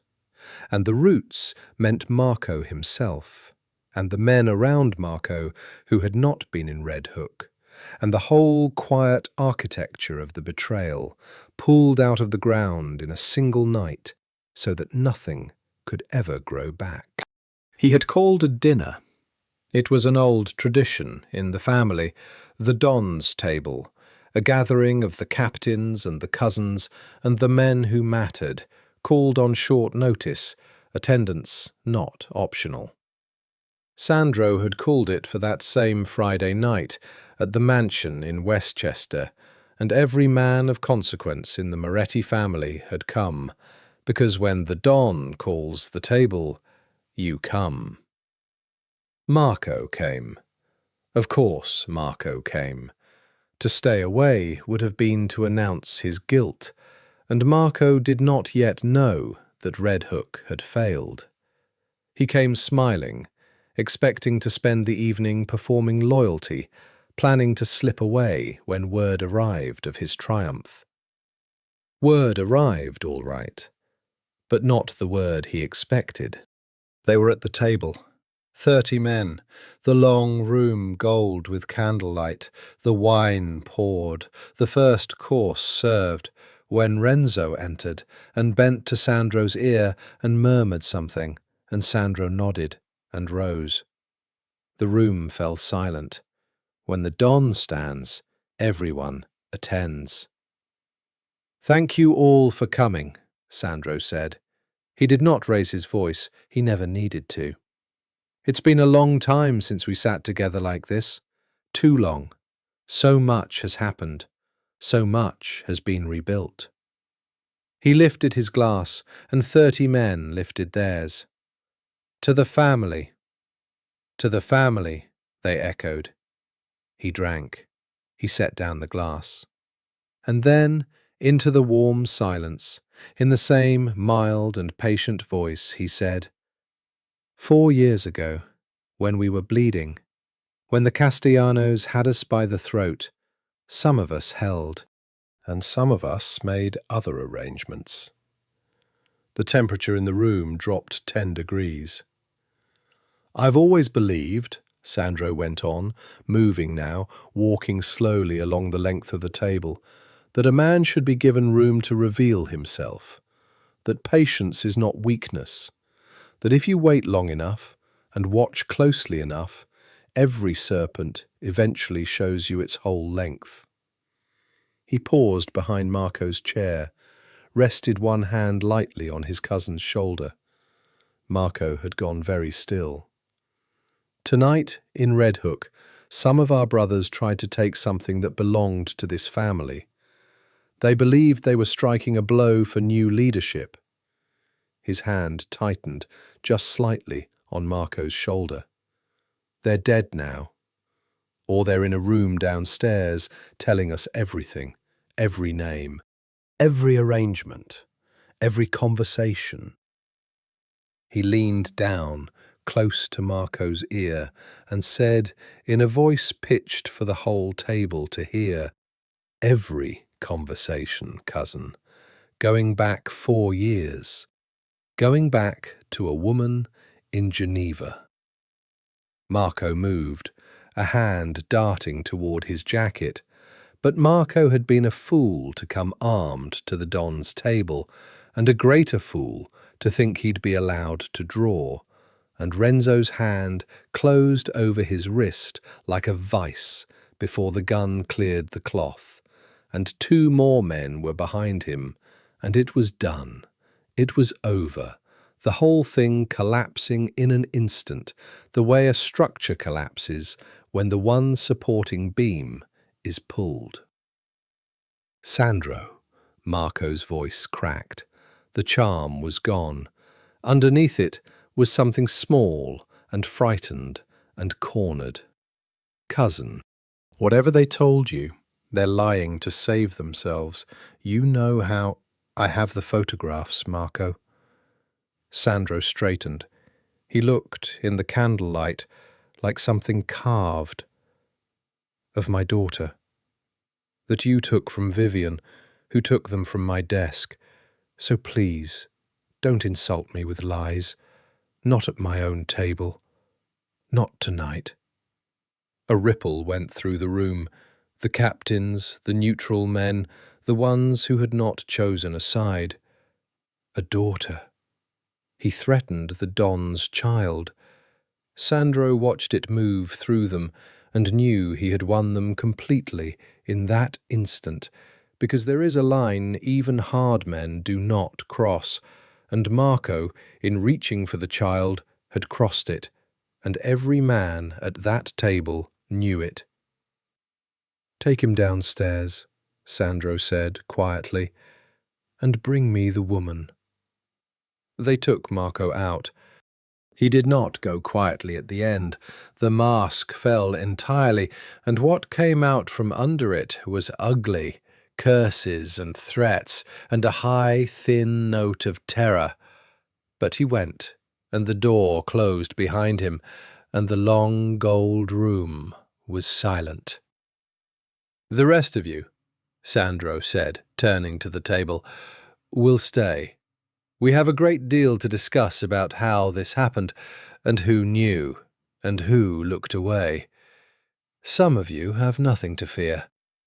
His eyes moved down the table, and men who met them felt them like a blade. Some of you do. By morning, I'll know which is which. Sit, eat. No one leaves this house tonight. No one moved to leave. No one would have dared.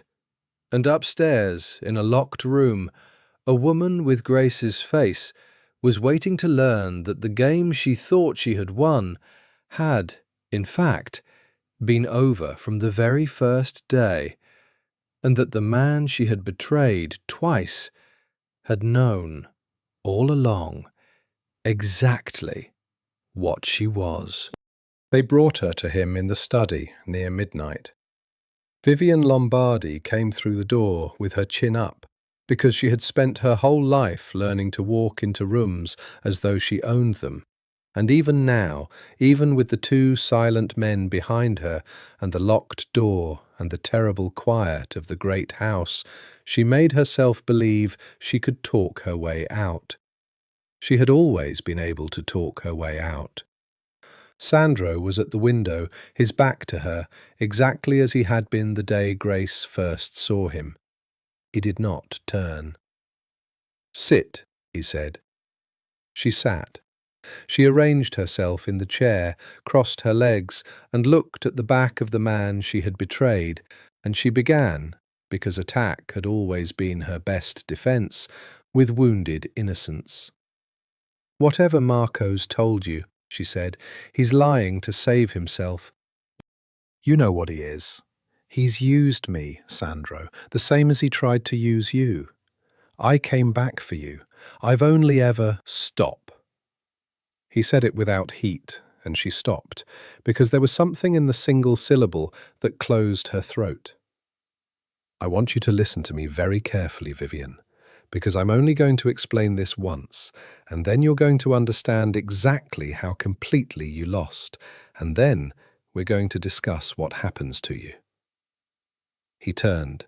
She had known him for years. She had shared his bed, his life, the whole of his rise and the beginning of his fall. And she realized, looking at his face in the lamplight, that she had never once seen the man who was looking at her now. The Sandro she'd known had been young and hungry and reachable. This man was none of those things. This man was granite with eyes. "I knew you were coming before your plane landed," Sandro said. "I knew Marco sent you. I knew what you were sent to do, to seduce, to spy, to steal, to break the girl. I knew from the first day, Vivian. Every document you copied, I left for you to find. Every secret you stole, I chose. Every route you gave Marco led exactly where I wanted his men to go, which, tonight, was into a warehouse in Red Hook, where most of them died, and the rest are downstairs telling me the rest of what I already know." He watched the colour drain from her face. "You never deceived me for a single hour. You've spent months being a courier for a message I wrote myself." "No," she whispered.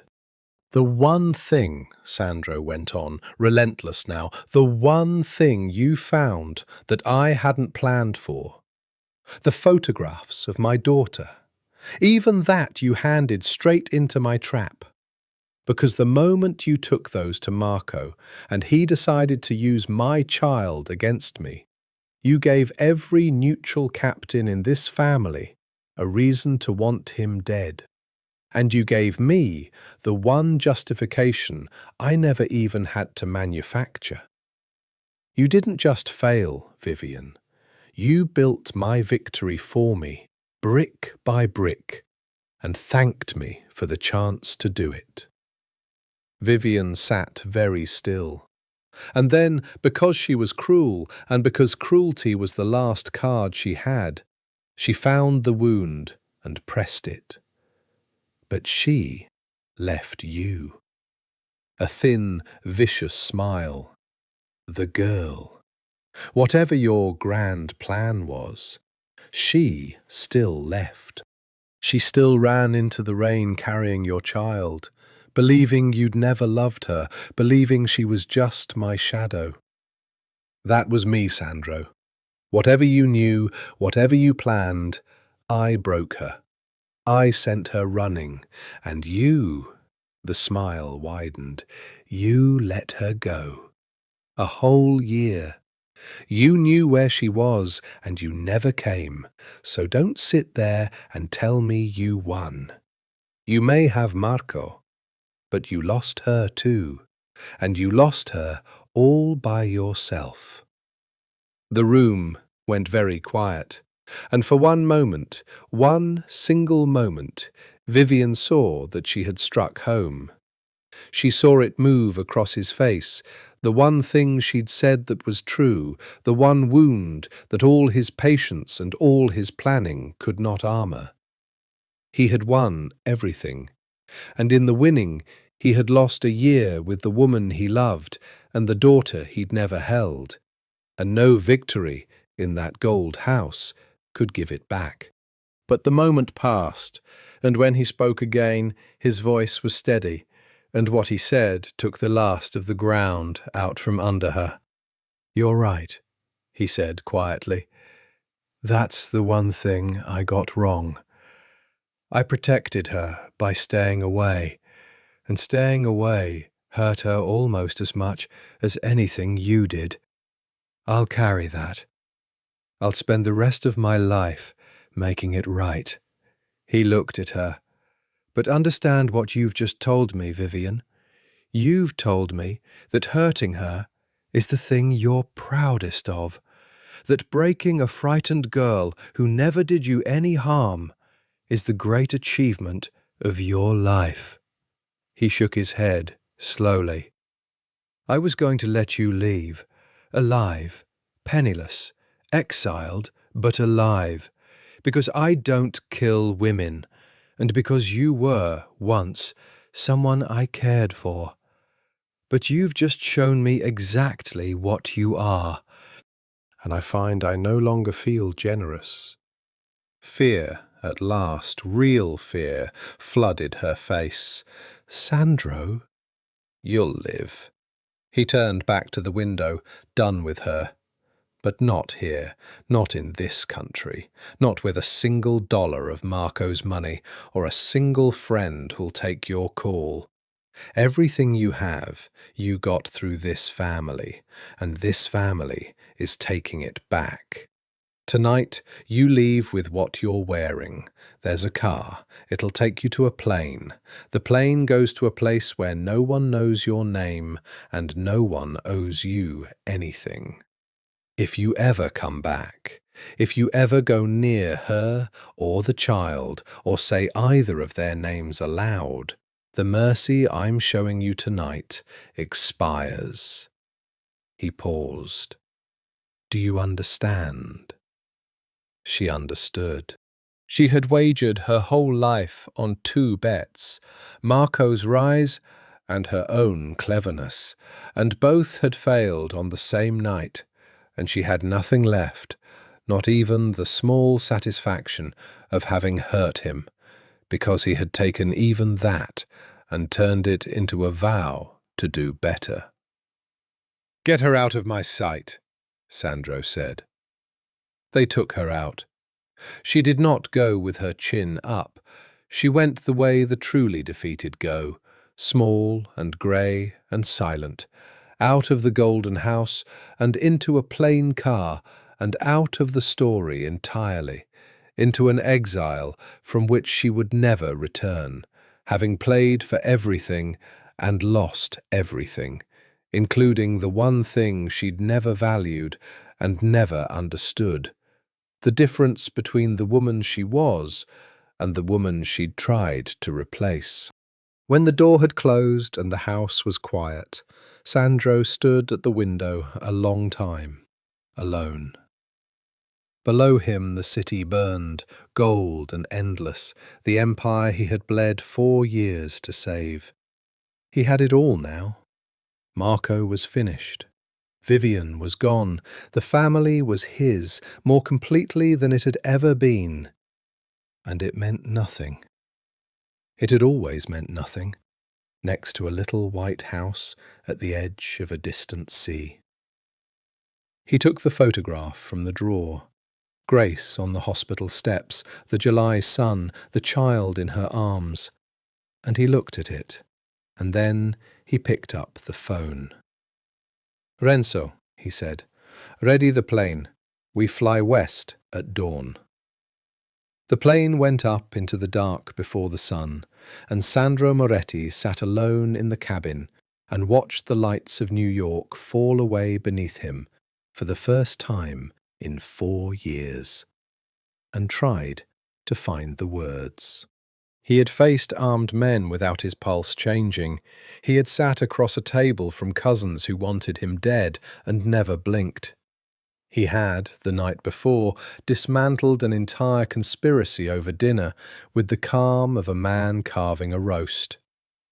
And now, 30,000 feet over a dark country, flying toward a woman and a child in a little white house, Alessandro Moretti was afraid.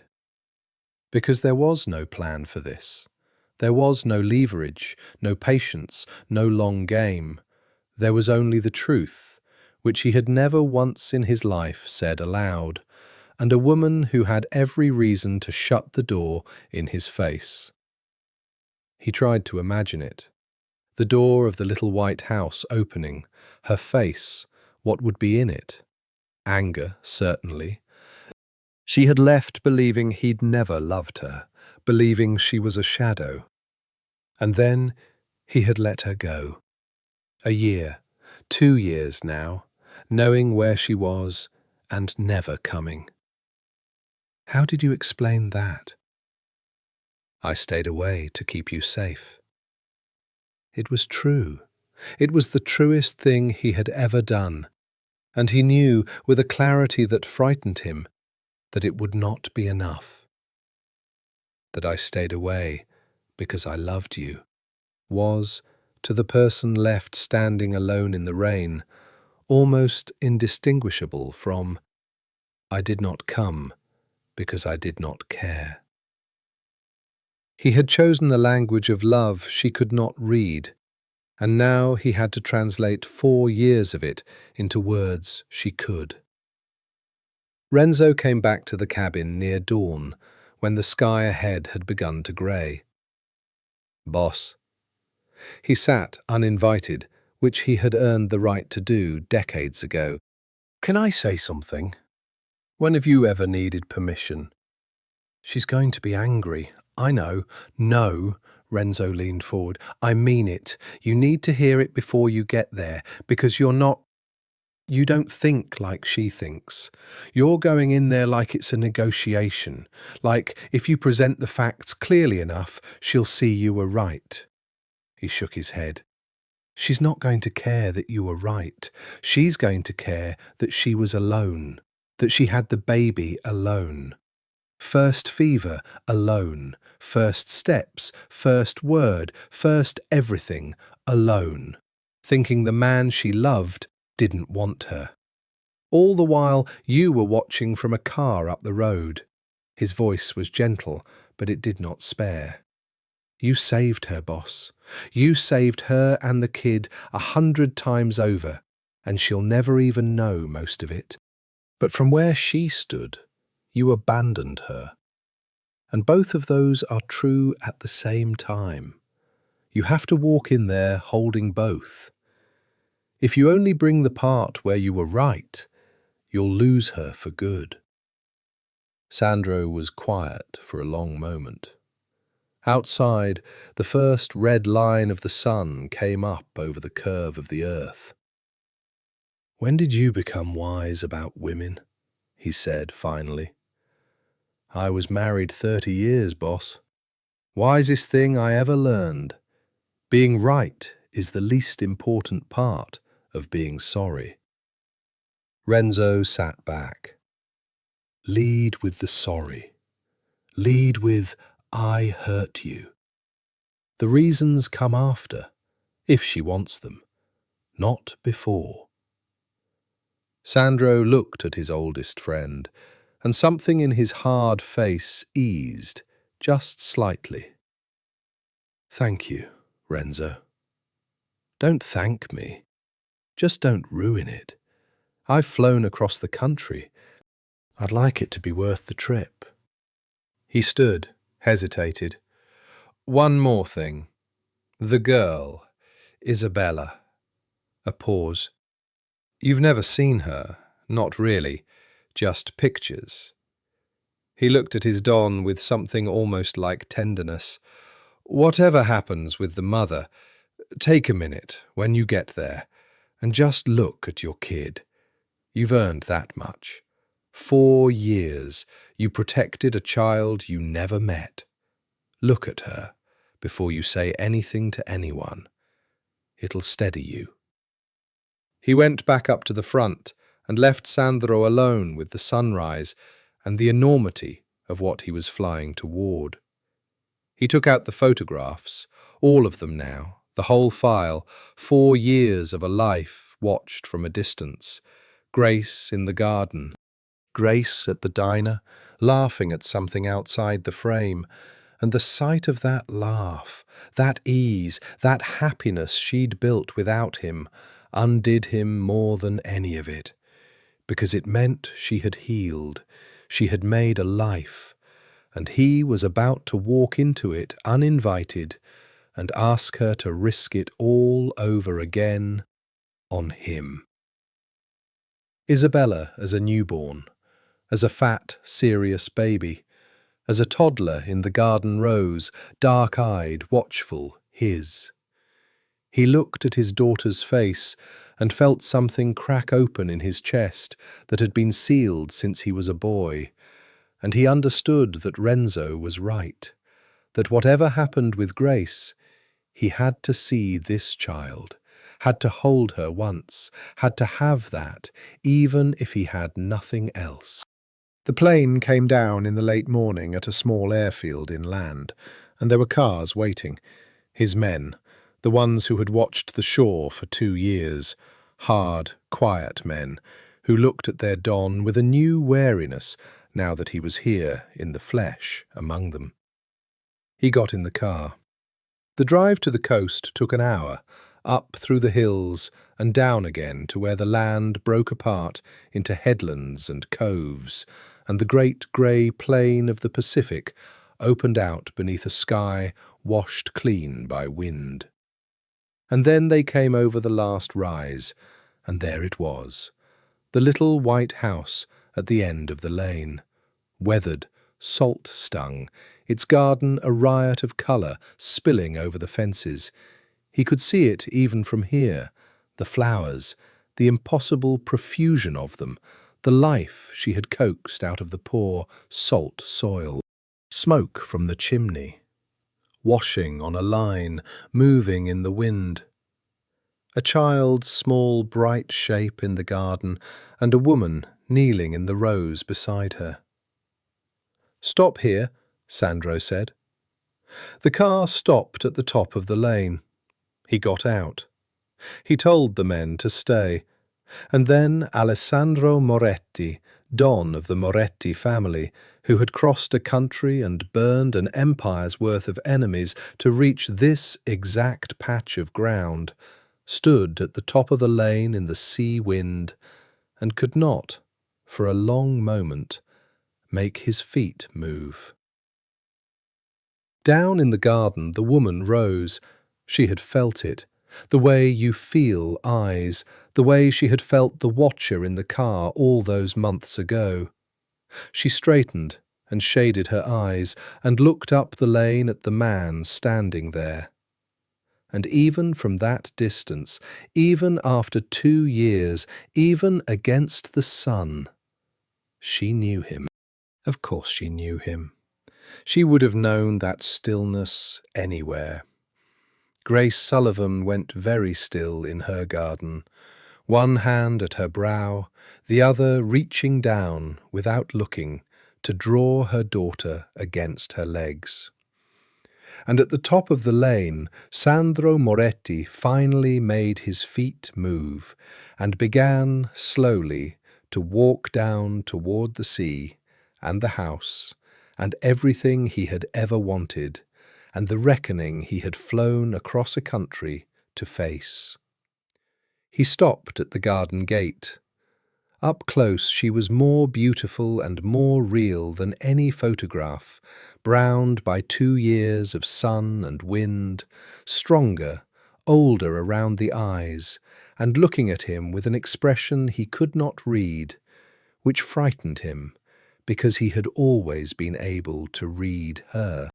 That was the first thing he understood, that the 2 years had made her into someone he would have to learn all over again.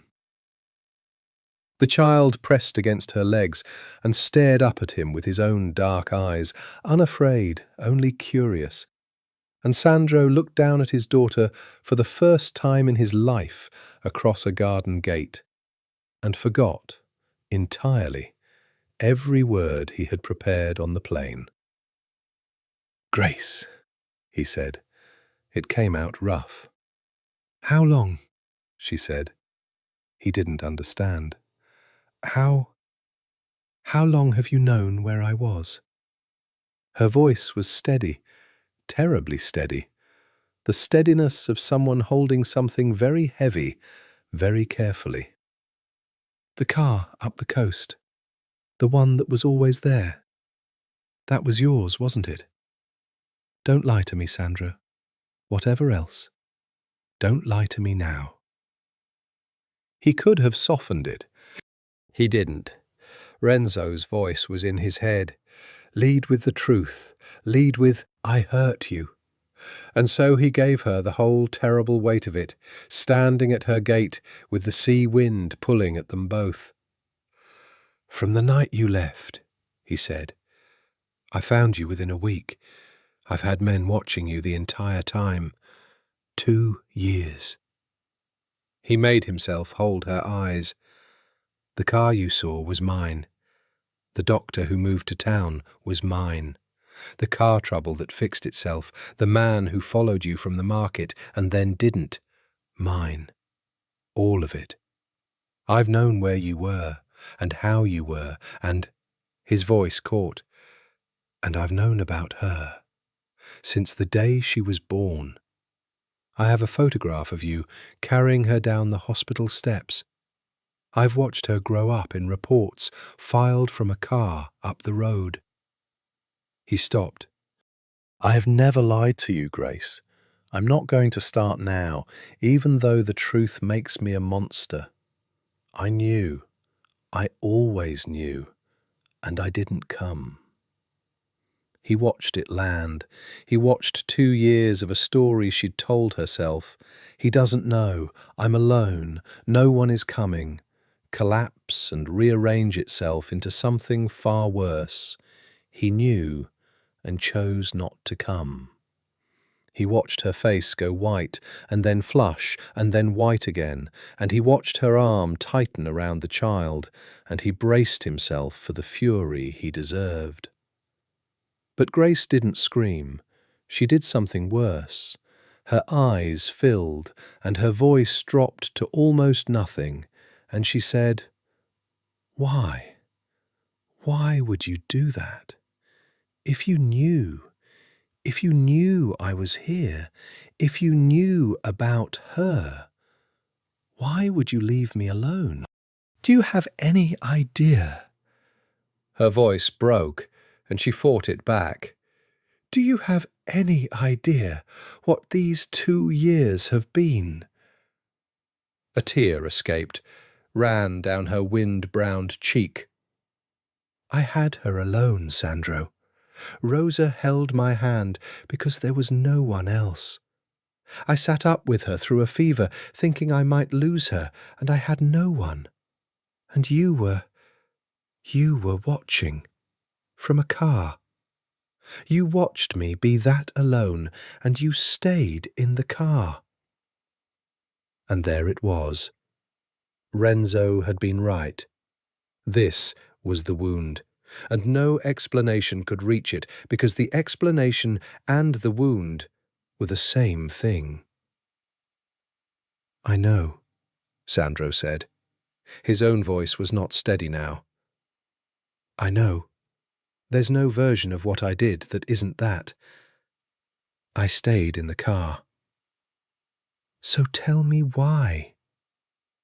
He set his hand on the gate, not opening it, just resting it there, as though he needed something to hold.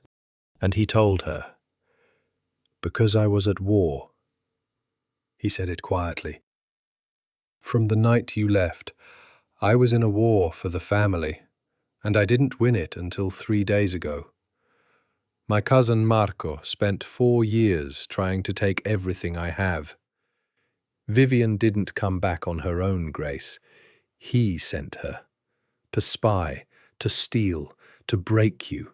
The whispers, the maids, all of it was her.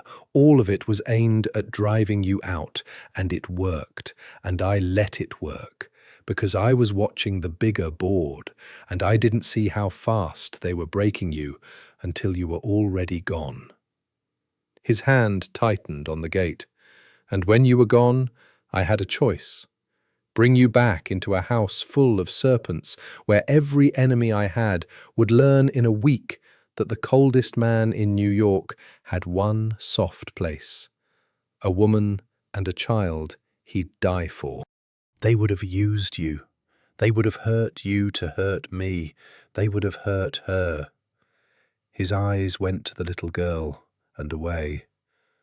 Or leave you here, believing yourself free, and put a wall of men around this shore so nothing could ever reach you, and finish the war, and burn it so completely to the ground that when I finally came, if I finally came, there would be nothing left in the world that could ever touch you again. He drew a breath. So that's why. Not because I didn't want you, because I wanted you too much, and I didn't know how to keep you except by staying away. It was the worst decision of my life, and I would understand if you never forgive it. But you asked for the truth, and the truth is, every day I didn't come, I was trying to build you a world where no one could make you cry again. He looked at her, and for the first time in the whole conversation, his composure cracked entirely. And what showed underneath was not the Don, was not the granite, was just a man. I did it so badly, Grace. I know that now.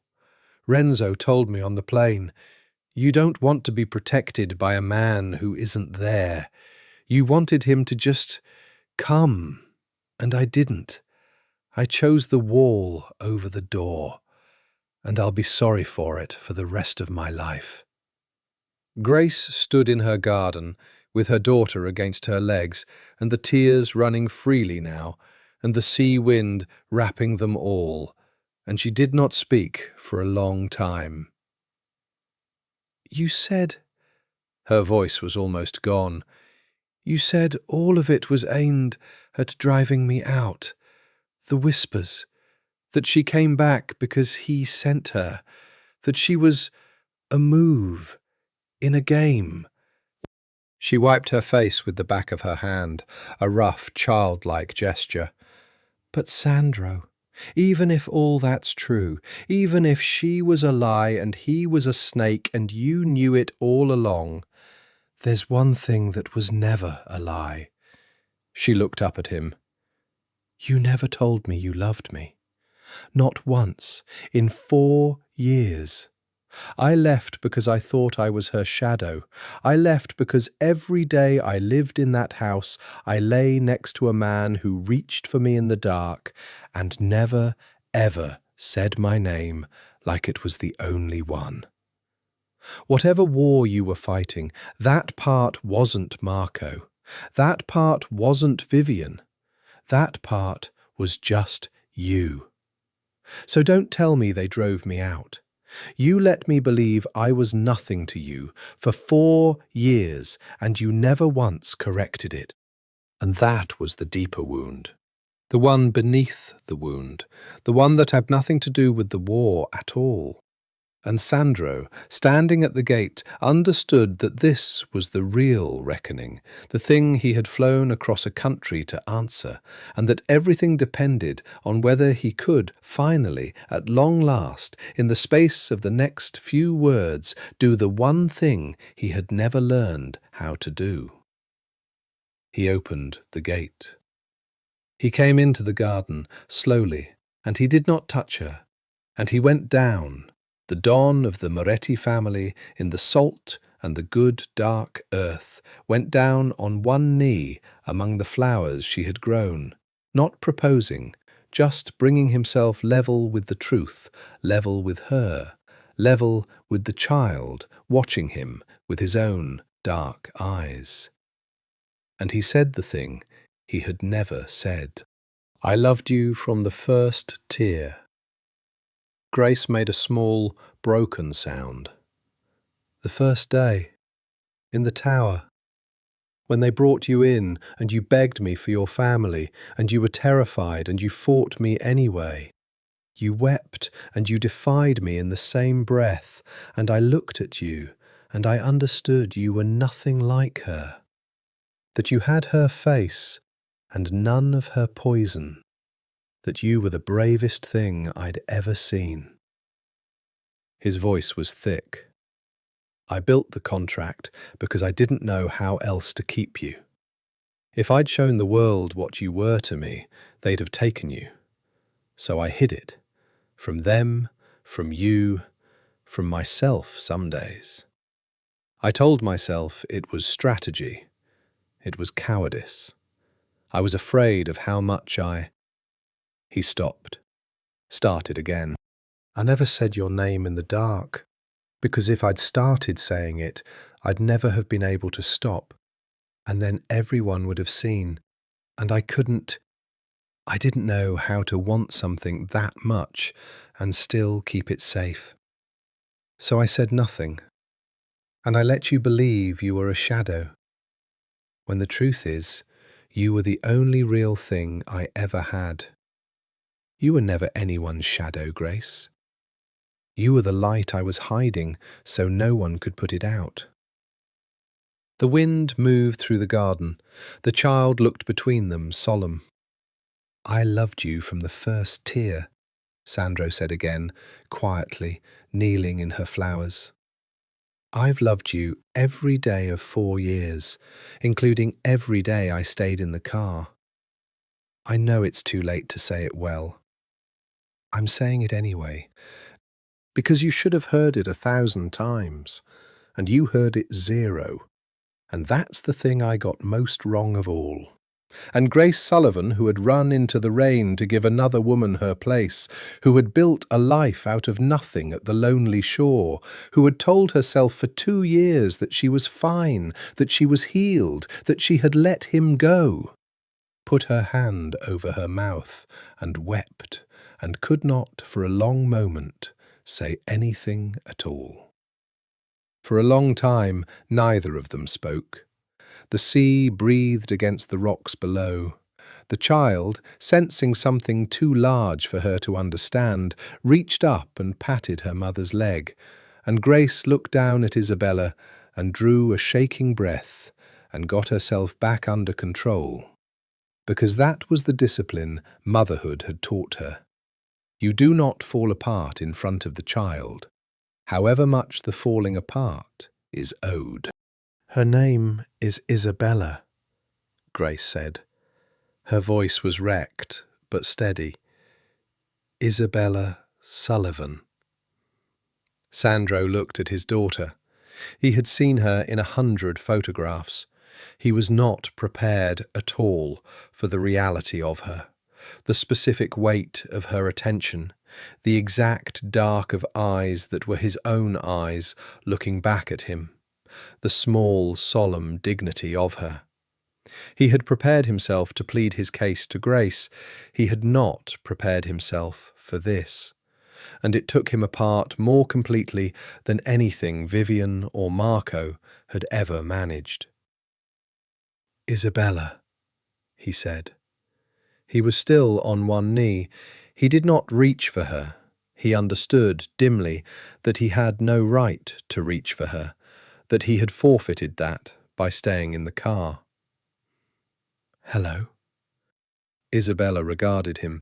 Then, with the terrible, unearned generosity of small children, she detached from her mother's leg, took 3 unsteady steps across the garden rows and held out to him a flower she had been clutching in one fist, a crushed and half-wilted marigold, orange as the coming dusk.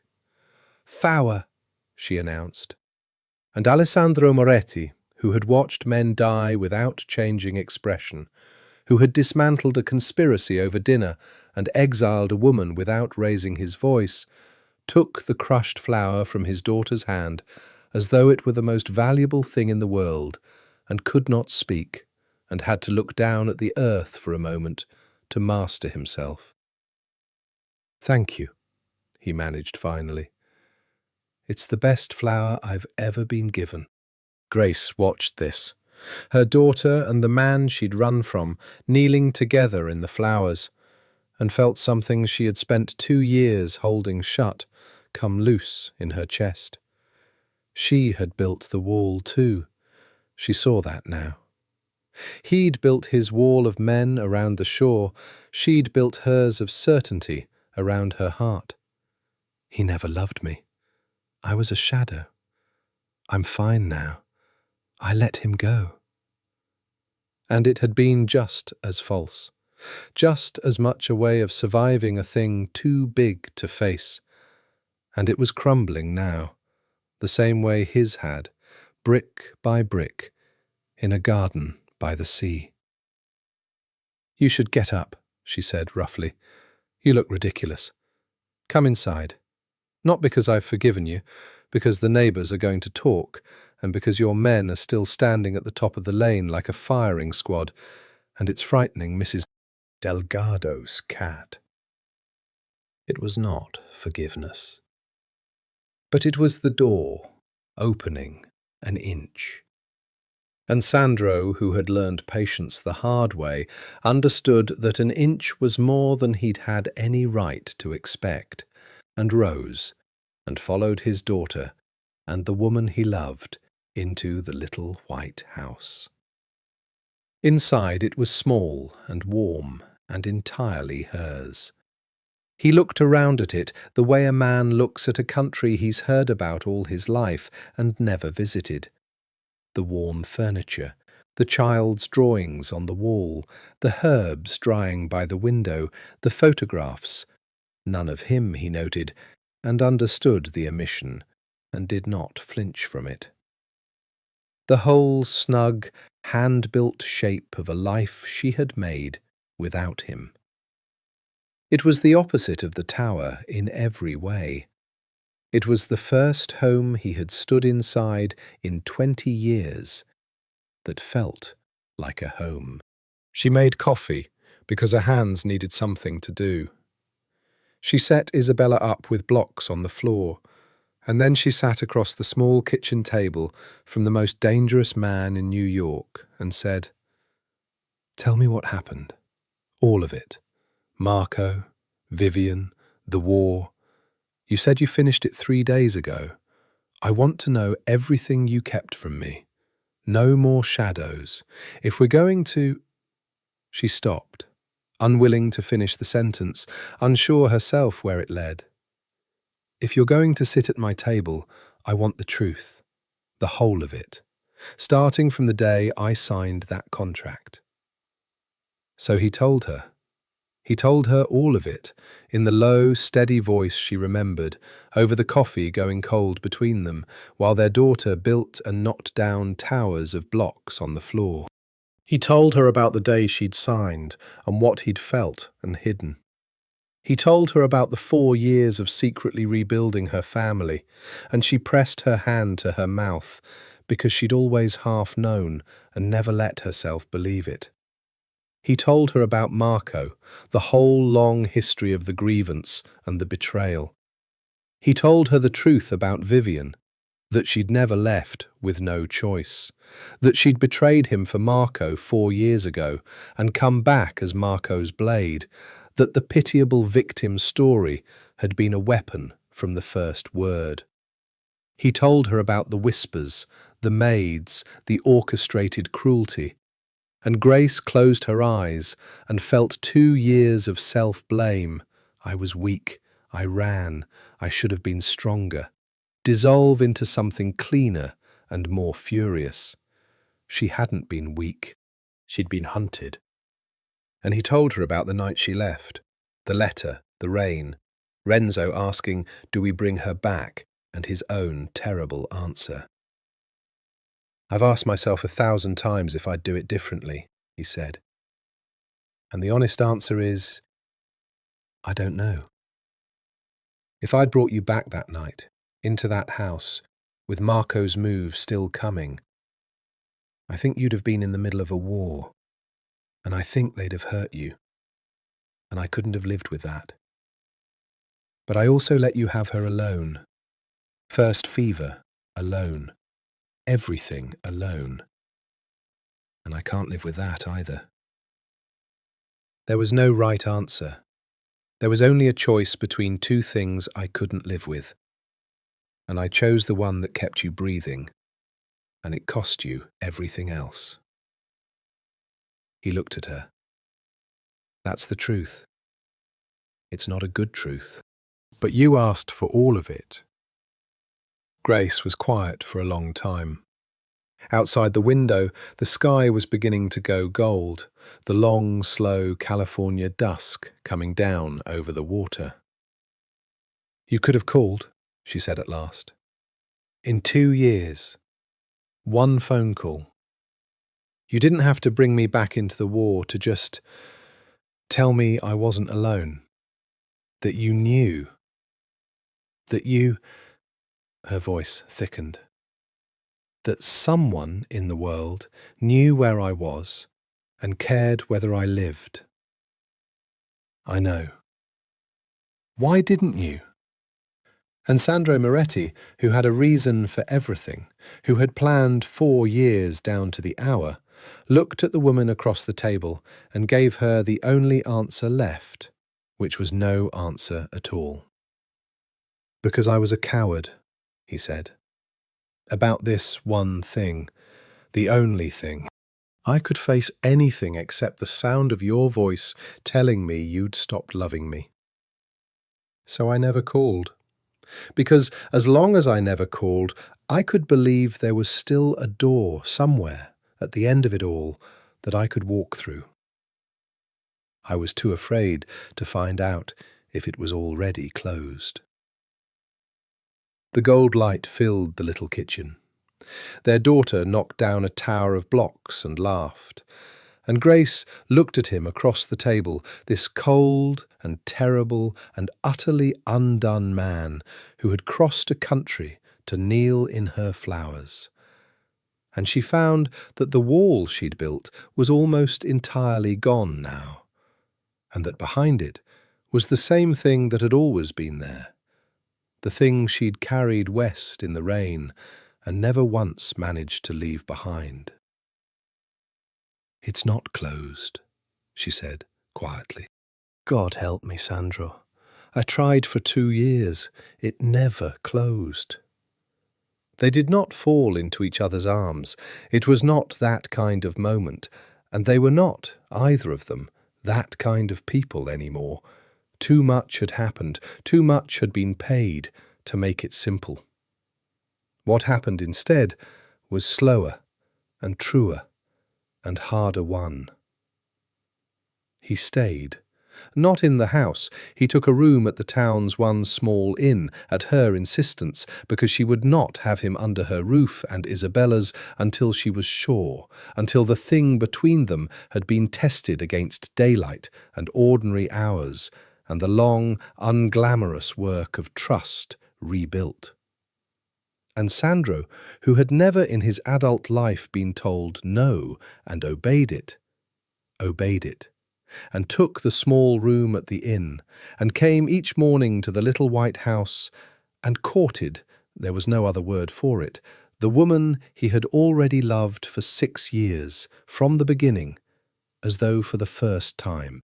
It was strange, and it was healing, and it undid the town entirely. He was hopeless at it at first. He did not know how to be ordinary. He had spent 20 years learning to be feared and had no idea how to be simply present. He would arrive in the morning, not knowing what to do with his hands. He tried to buy things. He tried that first week to buy her a car, a better house, to pay off the inn and take the whole floor, to import a chef, and Grace put a stop to all of it with a flat look that would have made his captains flinch. "That's not how this works," she said. "You can't buy your way back in, Sandro. You bought your way in the first time, and look how that ended.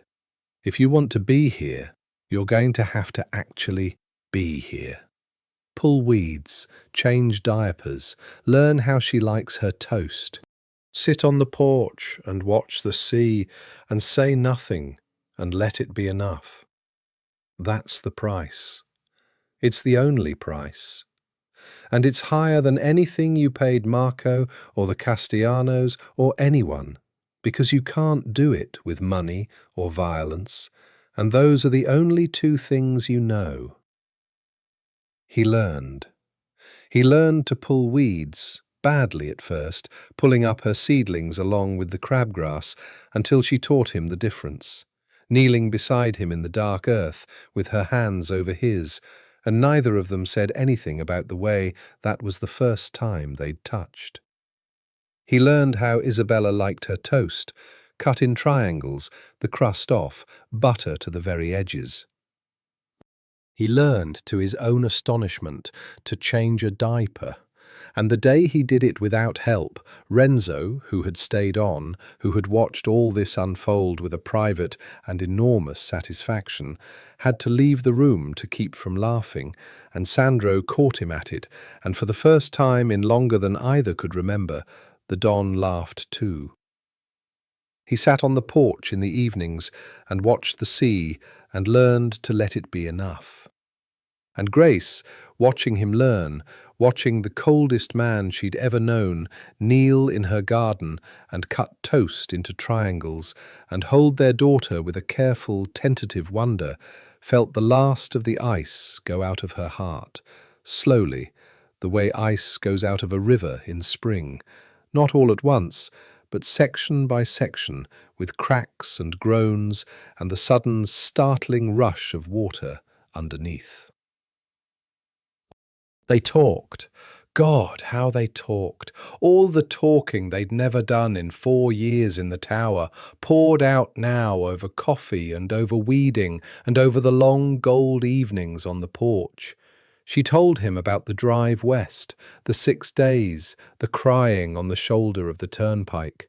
He flinched at that, and she made him hear all of it, because she needed him to know exactly what it had cost, and he needed to know, and taking it was part of the price. She told him about Isabella's birth, Rosa's hand in hers, and he wept, actually wept, silently, looking out at the sea, and she reached over, the first time she reached for him, and put her hand on his arm, and that was another wall gone. He told her things too, things she'd never known in 4 years, about Naples, about the boyhood scar, about the brother he'd lost before Marco's father, about the exact shape of the 4 years of war and what it had done to him, what he'd become to survive it.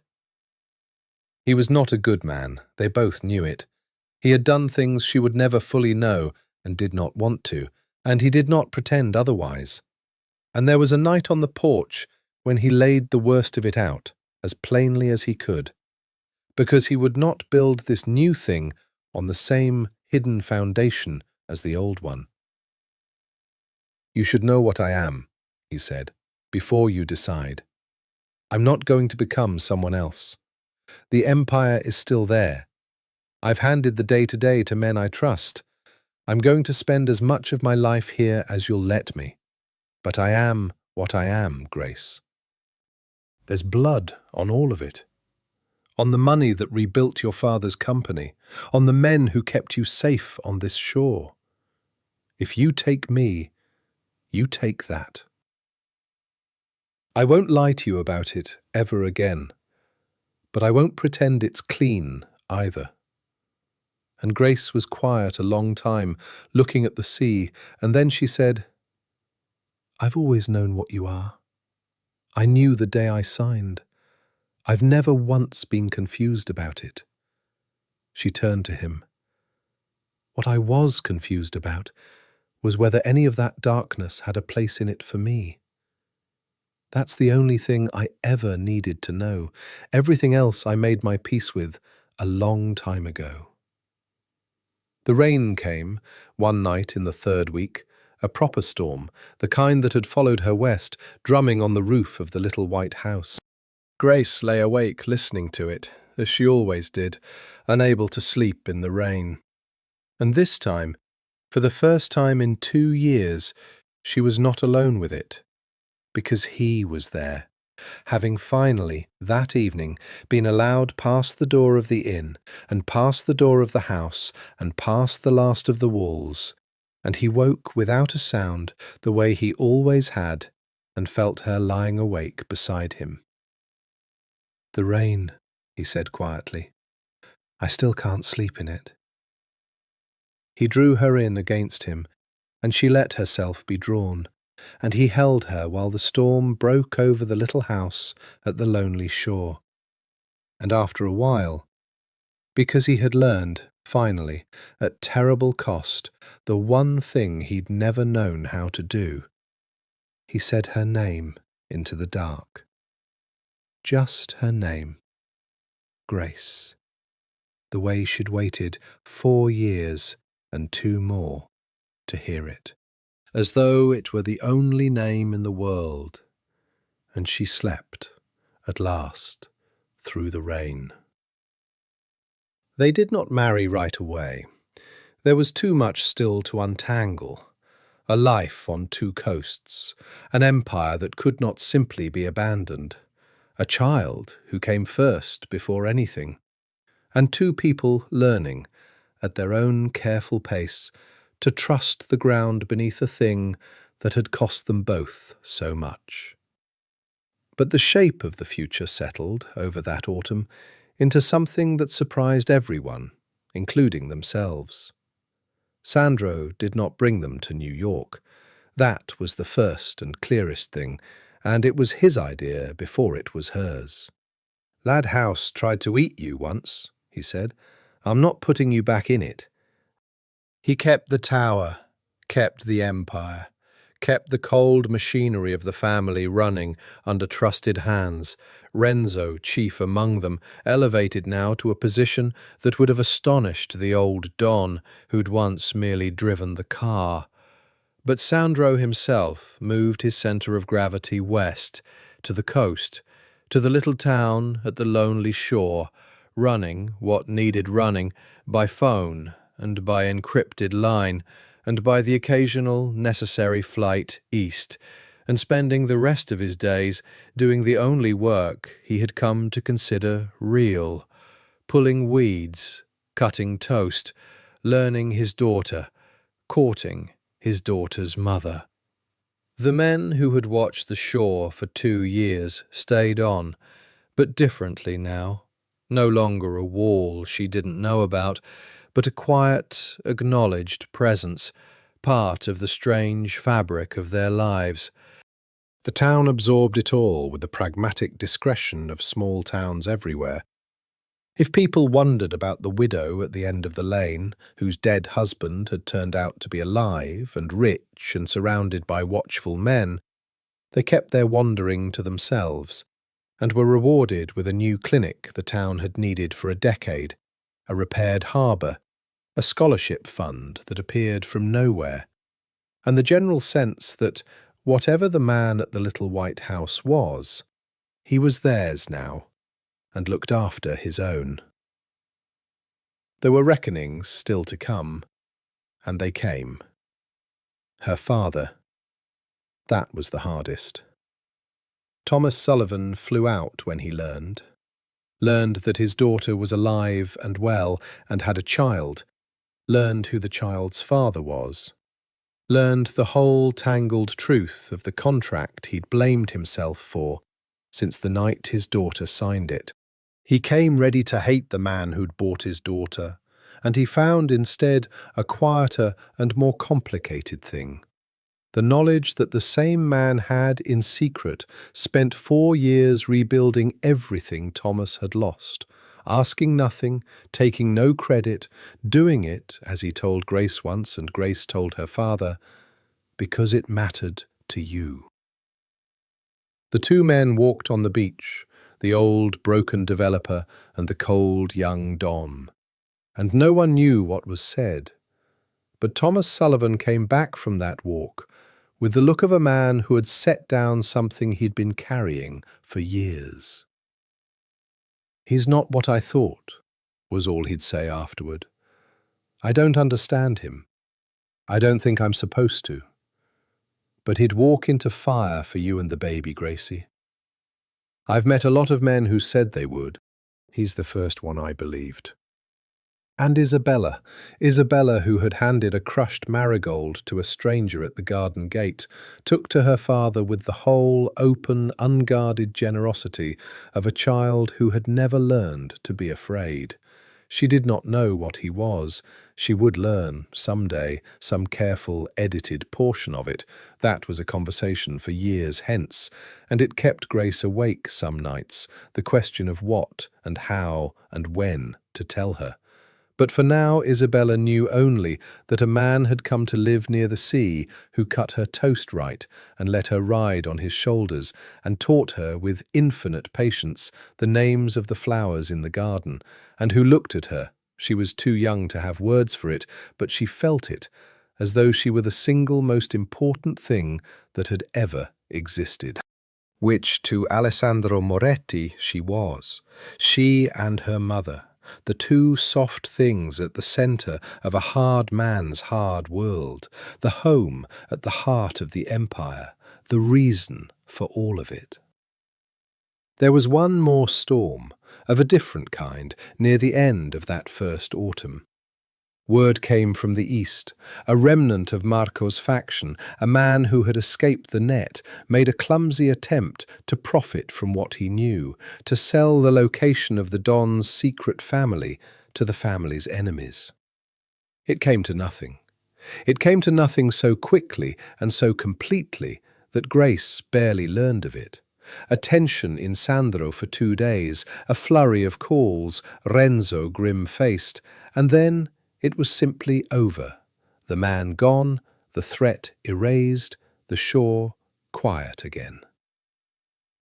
But it was a reminder, and they both took it as one, that the darkness was real, that it would always be there at the edges, that the price of the life they were building was eternal vigilance, and the certain knowledge that some part of the world would always want to take it from them. "Does it ever end?"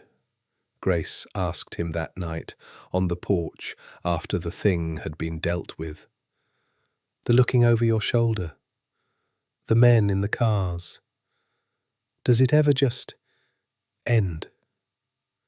"No," Sandro said. He never lied to her now. Not entirely. Not for someone in my position. There will always be someone. That's the truth of it, and you should have it plain. He was quiet a moment, looking out at the dark water. But it can be held. Kept out there, on the horizon, where it stays. That's the most I can promise you. Not a world without danger. A wall between the danger and this porch that I will spend the rest of my life keeping strong. He turned to her. "I built that wall wrong the first time. I built it between you and me. I understand now it goes on the outside. You and Isabella on the inside, with me, and everything else out there beyond it. That's the only way I know how to love you, from the inside of the wall, not across it." Grace reached over and took his hand, the hand that had done things she would never know, the hand that cut toast into triangles and pulled weeds and held their daughter. And she laced her fingers through his, and they sat on the porch of the little white house and watched the last light go out of the western sky. And neither of them said anything else, because for once, nothing else needed saying. The empire stood, far away, gold and dangerous and endless. And here, at the lonely shore, a smaller and infinitely more valuable thing stood too, and would go on standing, held safe now, behind a wall built at last in the right place. They married in the spring, in the garden, when the flowers were at their most riotous. It was nothing like the wedding a man of Sandro's position would have been expected to have. No cathedral, no 500 guests, no photographs in the society pages. It was Rosa and Mrs. Delgado and the doctor and a handful of townsfolk, and Grace's father giving her away with tears streaming down his face, and Renzo standing up for the groom in a suit that cost more than the church, weeping openly and not caring who saw. It was Isabella, nearly 3 now, marching down the garden path in a white dress, scattering flower petals with tremendous seriousness, dropping them one at a time and pausing to inspect each placement. It was the sea, always the sea, breathing against the rocks below, and the gold light of a California evening, and a woman in a simple dress with flowers in her dark hair, walking toward a man who had crossed a country and burned an empire's worth of enemies, and learned, at last, to cut toast into triangles, to reach the place he'd been walking toward his whole life. They wrote their own vows, because the standard ones did not fit 2 people who had come to each other by such a strange and broken road. Grace went first. Her voice shook, but she got through it. "I loved you," she said, "from the moment I understood you were quietly saving my family and would never take credit for it. I loved you when I thought I was a shadow. I loved you the whole time I was running away from you, and every day at this shore. And I told myself I'd stopped, and I never had, not for one single day. I ran, because I wasn't brave enough to watch you choose someone else. And it turned out you'd chosen me all along, from the first tear, and were just too afraid to say it. Which means we spent 6 years, both of us, loving each other in silence, out of fear." She smiled through her tears. "So here's the vow. No more silence. Whatever else this life is, dangerous, complicated, full of things I'll never fully understand, it will never again be silent about this one thing. I love you, Sandro. I'm going to say it out loud every day for the rest of my life, until you're so tired of hearing it you beg me to stop, and then I'm going to say it again." And Sandro, who had rehearsed nothing because he had finally learned that the truth needed no rehearsal, took her hands and said, "You were never anyone's shadow." His voice was low and rough and entirely steady. "You were the light I hid so no one could put it out. I loved you from the very first tear, when you wept and fought me in the same breath, and I understood I'd found something I would burn the whole world down to keep. I hid it behind a contract.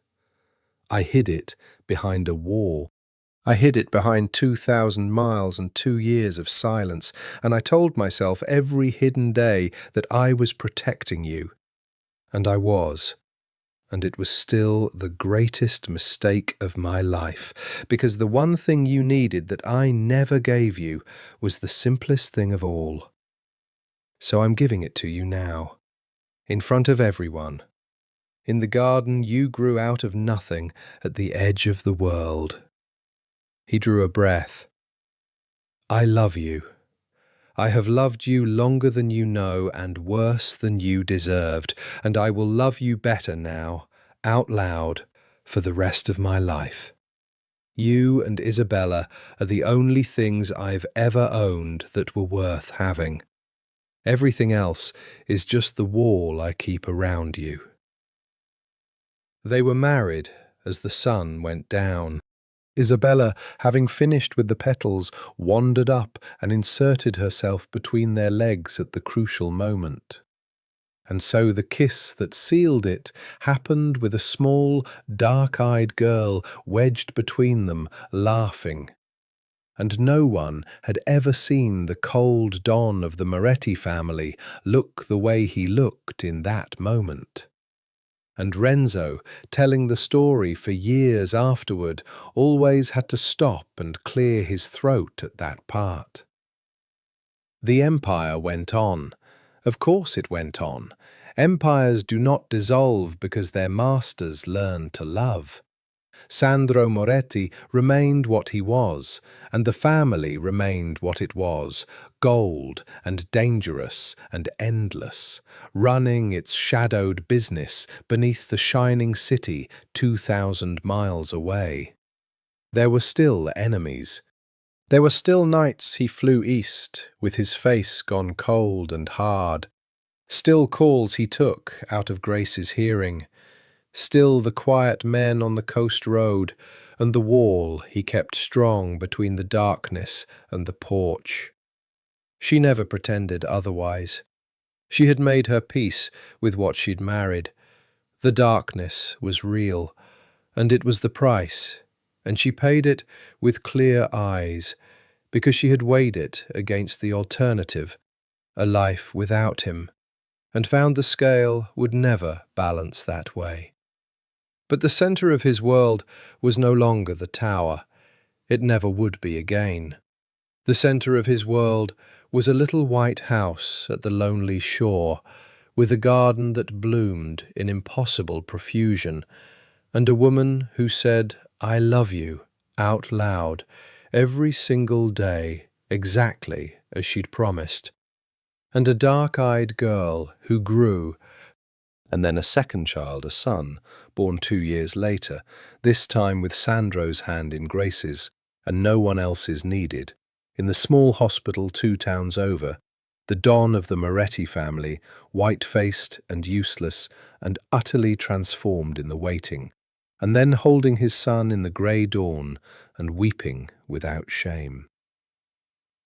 On the evening this story truly ends, an ordinary evening, years on, no war, no threat, nothing but the long gold California dusk coming down over the water, Alessandro Moretti sat on the porch of the little white house with his wife beside him and his daughter chasing gulls along the shore below, and his infant son asleep against his chest. And Grace, watching him, saw him do the thing he did now without thinking, the thing that still, after everything, could stop her heart. He laid his free hand, very gently, over the small, warm weight of their sleeping son, as though checking that he was real, as though a man who had spent his whole life taking things could not quite believe he had been allowed, in the end, to keep something. He caught her watching. And the coldest man in New York, the Don of the Moretti family, the man whose name made hard men careful in 3 cities, smiled at his wife, softly, in the gold light, with no wall between them at all. "What are you thinking?" she asked. "That I have an empire," he said. He looked out at the sea, at his daughter chasing gulls, down at his sleeping son, and back at the woman he'd loved from the first tear, and that I'd trade every inch of it tonight without a second thought to keep exactly this. His hand tightened gently over their son. "This is the only thing I ever really wanted. It just took me half my life and a war to understand that what I was building the whole time wasn't an empire at all." He looked at her. It was a way home. The sun went down into the sea. The flowers she'd grown out of nothing nodded in the evening wind, and in the little white house at the lonely shore, the coldest of men laid his hand over his sleeping child, and his wife leaned her head against his shoulder, and the tide pulled back from the shore the way it always did, taking the last of the old sorrow with it, leaving behind only what had, against every odd, survived. The empire still stood. But what he most wanted to keep in the end was a home, and he had, at last, learned how.